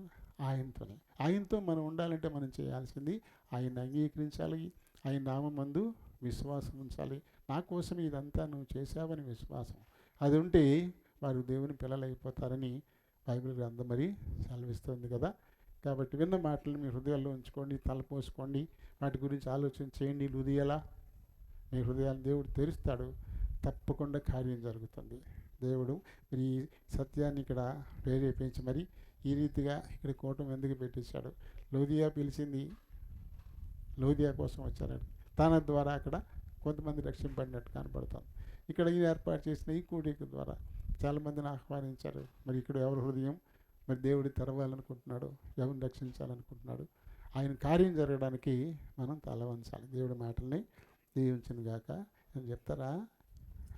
ఎక్కువసేపు చెప్పొద్దు, మరి టైం ఇప్పటికే చాలా అయిపోయింది. అమ్మా ఒక మాట చెప్పండి. ముందుగా దేవునికి కృతజ్ఞతాస్తుతులు చెల్లించుకుంటున్నాను. అలాగే ఆత్మీయ తల్లిదండ్రులకు కూడా నా వందనాలు. అలాగే మాతో పాటు ఈ దినం ఆశీర్వాదాన్ని కూడా మాతో ఉంచినందుకు వందనాలు దేవునికి చెల్లించుకుంటూ, కూడి వచ్చిన ప్రేమతో మిమ్మల్ని ఆహ్వానించినందుకు, మరి ఎంతో ప్రేమతో మీరు అందరూ కూడా వచ్చినందుకు మీకు కూడా మీ అందరికీ నా వందనాలు చెల్లించుకుంటూ, దేవుడు మా పట్ల ఎంతో మరి ప్రేమ, దయతో, కనికరంతో మా జీవితాలు ఎన్నో కార్యాలు చేసుకుంటూ వస్తూ ఉన్నాడు. మరి అన్నీ చెప్పడానికి సమయం లేదు, కానీ ముందుగా నాకు ప్రేమించి 2 బిడ్డలను ఇచ్చాడు. 2 బిడ్డలు కూడా మరి దేవుడే మమ్మల్ని అందరు కాపాడుతూ ఉన్నాడు. ఇది అంతా కూడా దేవుడి ఉచితమైన కృపను బట్టి మాత్రమే. నేనైతే ఈ రీతిగా కూడికి పెట్టించుకోవడానికి, ఈ రీతిగా మిమ్మల్ని అందరినీ పిలుచుకోవడానికి ఎప్పటి నుంచో ఆశపడి ఉన్నాను. ఇంతకాలానికి దేవుడు ఈ కోరిక తీర్చాడు. అందుకు దేవునికి కృతజ్ఞతాస్తుతులు. అలాగే ఈ కూడిక ఈ రీతిగా జరిగి మరి దేవుడికే మహిమ. మరి వాతావరణం గత 3-4 రోజులు బట్టి చూసుకుంటే చాలా ఇబ్బందిగా ఉండేది. మరి ఈ దినం వాతావరణం కొంచెం తెరిపివ్వంగానే ఇక్కడ అందరూ కూడా వెయిటింగ్ చేస్తూ ఉన్నారు. మీ దేవుడు తెరిపించాడని సందులో అనుకుంటూ వెళ్తూ ఉంటారు. అలాగే మీ ఇక్కడ ప్రార్థన పెట్టించుకోవాలంటే చాలా ఆసక్తిగా మరి ఇక్కడ ఉన్న వారందరూ కూడా ఎదురు చూస్తూ ఎంతో ఆశతో వస్తారు. ఎందుకంటే మామూలుగానే మాకు దేవుడు ప్రేమించి మంచి సంఘాన్ని ఇచ్చారు. ఎందుకంటే నేను ఇక్కడికి అనాథగా వచ్చాను. దేవుడు నాకు ఒక సహకారినిగా జయమని ఇచ్చాడు, 2 బిడ్డలని ఇచ్చాడు. అలాగే చేసుకోవడానికి మరి ఒక కిరాణా కొట్లో బానిస పని అయితే మరి దాని నుండి కూడా విడిపించి ఒక ఆటో డ్రైవర్గా ముందు చేరి తర్వాత మళ్ళీ సొంతంగా ఆటో కొనుక్కోవడానికి చేతి పని ఇచ్చాడు. తదుపరి ఆటో పని చేసుకుంటూ కరోనాలో కొంచెం ఇబ్బంది వచ్చినప్పుడు ఆ ఆటో పని చేయడానికి వీలు లేనప్పుడు మరి కొంచెంగా మొబైల్ ఫ్యాన్సీ నెంబర్ అమ్మకాల పని చూపించి ఆ పని ద్వారా నన్ను నా భార్య బిడ్డల్ని పోషించుకుంటూ దేవుడి మందిరానికి వెళుతూ అలాగే జీవనం గడుపుకోవడానికి ఇంతవరకు కూడా ఆ పని మీద ఆధారపడి ఈ రీతిగా మీ మధ్య దేవుడే నిలబెట్టాడు. ఇదంతా కూడా మరి ఆత్మీయ తల్లిదండ్రుల ప్రార్థన, దేవుని కృప, మీ అందరి ప్రార్థన కూడా మరి నాకు సహకారిగా ఉంది. ఎంతో ఈ దినం నాకు చాలా సంతోషంగా ఉంది. మరి బయట నుంచి కూడా మరి చాన్మిల్ నుండి ఫ్యాన్సీ నెంబర్లు అమ్మే ఒక డీలరు నాతో పాటు ఇక్కడ ఉన్నారు. సుబ్రహ్మణ్యం ఆయన పేరు. మరి ఆయన ఇప్పటి నుంచో సీనియర్ డీలరు, ఫ్యాన్సీ నెంబర్లు అమ్ముతూ ఉంటారు అన్న. ఆయన కూడా ప్రేయర్కి వెళ్తూ ఉంటారు. ఆయన కూడా ఈరోజు చెప్తే తప్పనిగా వచ్చారు. ఆయనకు కూడా వందనాలు. అలాగే జియో స్టోర్ ప్రకాష్ సహోదరుడు, అతను కూడా నాకు సహకార్య ఫ్యాన్సీ నెంబర్లు అమ్మడంలో. అతను కూడా మరి జియో స్టోర్లో మానేసి ఈ మినీ ఏటీఎంలు ఆ పని చేస్తుండే. వెస్ట్ గోదావరి మొత్తం అతని కిందే ఉంటుంది, ఖాళీ ఉండదు. అయినా నా మాట విని ఆయన వచ్చారు. అలాగే ఇక్కడ వచ్చే అందరికీ కూడా మరొక మారు వందనాలు చెల్లించుకుంటూ, అలాగే సుశీ పట్ల కూడా దేవుడు ఎంతో అద్భుత కార్యం చేశాడు. మరి తనకి చదువు నిమిత్తం మన దోప్చర్లో గవర్నమెంట్ కాలేజీలో టీచర్ చదువు నిమిత్తం సీటు ఫ్రీగా వచ్చింది. ఆ సీటు ఫ్రీగా వచ్చినప్పుడు ఆ జాయిన్ చేయడానికి తీసుకెళ్ళాలంటే ఒరిజినల్ మరి పట్టుకెళ్ళాలి, ఆధార్ కార్డులు కానీ ఇంకా ఏది దానికి సంబంధించినవి కూడా అన్నీ కూడా డాక్యుమెంట్స్ ఒరిజినల్ పట్టుకెళ్ళాలి. మేమేం చేసామంటే అన్ని జిరాక్స్లు పట్టుకొని అక్కడికి వెళ్ళినప్పుడు దేవుడు ఎంత అద్భుతకార్యం చేశాడంటే, ఈ కార్యాన్ని చేయడానికి ముందు నాకు ఒక అలవాటు ఉంటుంది. ఆ అలవాటు ఏంటంటే ఏ పనైనా చిన్నదైనా పెద్దదైనా పొలిమేర దాటి మట్టికి దైవజనులు ప్రార్థన లేకుండా బయటికి వెళ్ళను. ఎందుకంటే అదొక విశ్వాసం నాకు. ఖచ్చితంగా దేవుడు వారి ప్రార్థనను బట్టి దేవుడు విజయాన్ని ఇస్తాడనే విశ్వాసం. ఆ విశ్వాసాన్ని బట్టే ప్రతిదీ కూడా వారితో చెప్పి ముందుకెళ్తాను. అలాగే చెప్పి ఆ రోజున వెళ్తే ఇక్కడే నిండ్రకోల్లో ఫస్ట్ ఆటంకం వచ్చినప్పుడు కరెంట్ లేదు అక్కడ. సుసుకి డాక్యుమెంట్స్ మరి date of birth certificate, caste certificate తీయడానికి కరెంట్ లేదు. కరెంట్ లేదండి ఇప్పుడు అవ్వదంటారు. అవ్వకపోతే మళ్ళా దేవుని కృపను బట్టి అవతల మీ సేవ దగ్గరలోనే మాకుంటే నానిగారు, అన్నయ్య గారు అబ్బాయి, పెద్ద అబ్బాయి నానిగారు ఫ్రెండ్ అక్కడ ఉన్నారు. ఆయన ద్వారా దేవుడు ఆ సర్టిఫికెట్స్ జనరేటర్ మీ సేవ ఉంటే దాంట్లోకి వెళ్ళి మరి పని కట్టుకొని మా గురించి తీసి నానిగారు చెప్పంగానే ఇచ్చారు. అక్కడ నుండి మళ్ళీ తీసుకున్నాం కదా అనుకుంటే అవి కూడా జిరాక్స్లు తీసుకొని ఒరిజినల్ ఇంట్లో పెట్టుకొని మొత్తం అన్ని డూప్లికేట్లు జిరాక్స్లు పట్టుకొని కాలేజీకి వెళ్ళాం. కాలేజీకి వెళ్ళిన తర్వాత 1 గంట కూర్చున్నాక ప్రిన్సిపాల్ పిలిచారు.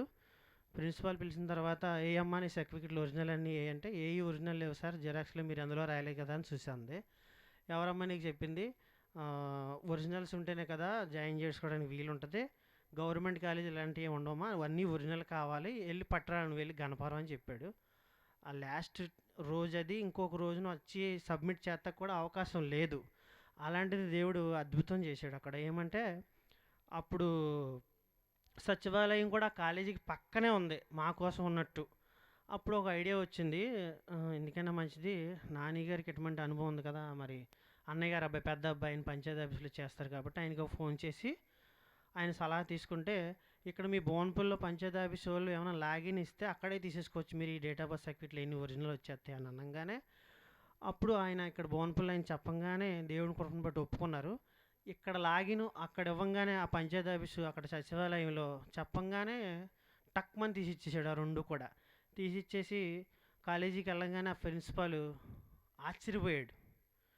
వండర్ఫుల్, చాలు ఇంకేం కావాలి, ఇంకేం అక్కర్లేదు, వెంబటే జాయిన్ అయిపోండి, మీకు లేట్ అయింది, అక్కడ ఒక 4 ఉన్నారు, ఆ 4 తర్వాత మళ్ళీ మిమ్మల్ని పిలవకపోతే ఇబ్బంది పడతారు, నేను వెళ్ళి చెప్తానని మా కూడా వచ్చి ఆ ప్రిన్సిపాల్ దగ్గరుండి వీళ్ళు ఏదో మర్చిపోయి వచ్చారు, అయినా సరే ఇక్కడికి వెళ్ళి ఏదో సాధించుకొచ్చారు, వీళ్ళని ముందు తీసుకొని సబ్మిట్ చేసేసి జాయిన్ చేసేసుకోమని చెప్పంగానే నిజంగా చాలా సంతోషం అయిపోయింది. ఇలాగే ప్రతి దాంట్లో కూడా దేవుని కృప మాకు తోడే ఉండి మమ్మల్ని ఈ రీతిగా పోషించుకుంటూ కాపాడుకుంటూ ఈ రీతిగా మమ్మల్ని నడిపించింది. ఇదంతా కేవలం దేవుని కృప మాత్రమే. ఇదంతా నా గొప్ప కాదు, నా మంచి కాదు, కానీ ఎంతో మాకు మంచి దైవజనుల కుటుంబం మాకు దొరికింది. అలాగే మంచి సంఘం మాకు దొరికింది. మా సంఘస్థులు కూడా చాలా మంచివారు, అలాగే మా దైవజనులు కూడా చాలా మంచివారు. అందుని బట్టి దేవునికి వందనాలు చెల్లించుకుంటూ మరి ఈ చిన్న సాక్ష్యం దేవుడు దీవించునుగాక. అలాగే మేము ఇంకనూ దేవుళ్ళో ఆత్మీయంగా బలపడాలని మీ అనుదిన ప్రార్థనలో జ్ఞాపకం చేసుకోండి. దేవుడి చిన్న సాక్ష్యం దీవించునుగాక. ఆమేన్. Praise the Lord. ముగింపు ప్రార్థన చెప్పుకుందాం.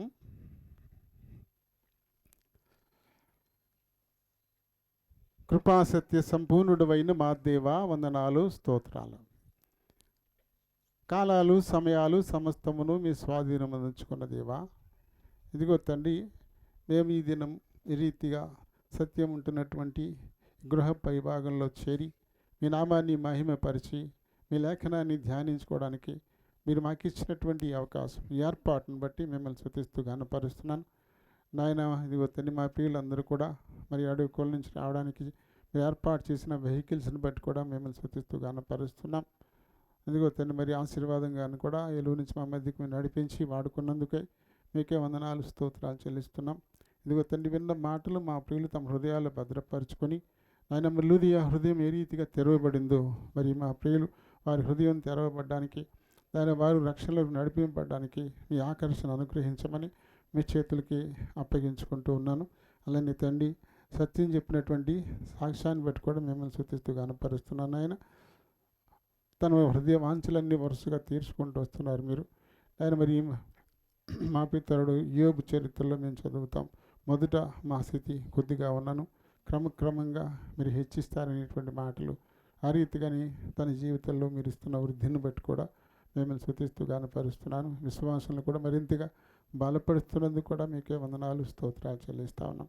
నమ్మదగిన దేవా మీకే వందనాలు. ఇదిగో తండ్రి, ఈ దినం మరి అనంతరం ఏర్పాటు చేయబడిన ప్రేమ విందుని బట్టి కూడా మిమ్మల్ని స్తుతిస్తూ గణపరుస్తున్నాం తండ్రి. మరి ఎవరైతే సిద్ధపరిచారో, ఎవరైతే సహకరించారో, ఇప్పుడు ఎవరైతే పరిచర్య చేయబోతారో ప్రతి వారి భగవారికి అనుగ్రహించమని కోరిచి బ్రతిమాలుకుంటున్నాను.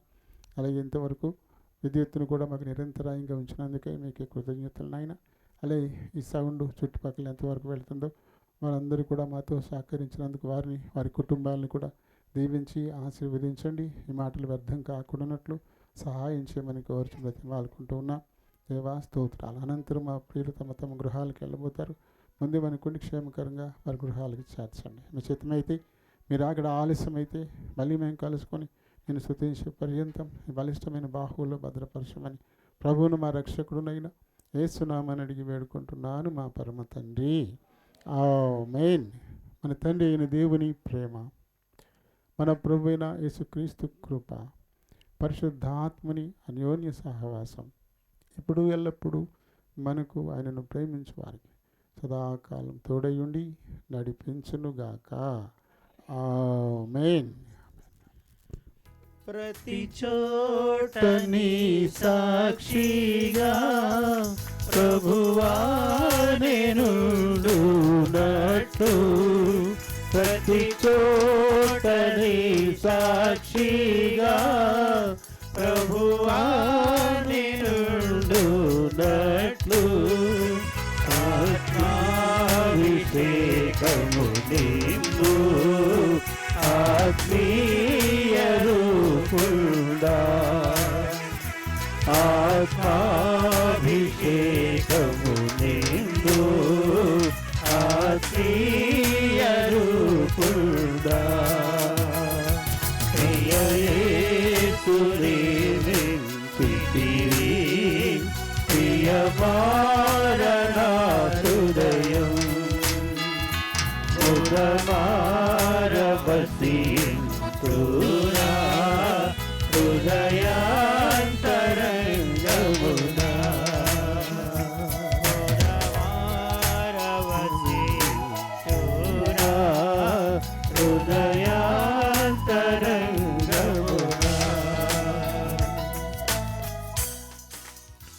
Praise the lord. అందరికీ వందనాలండి.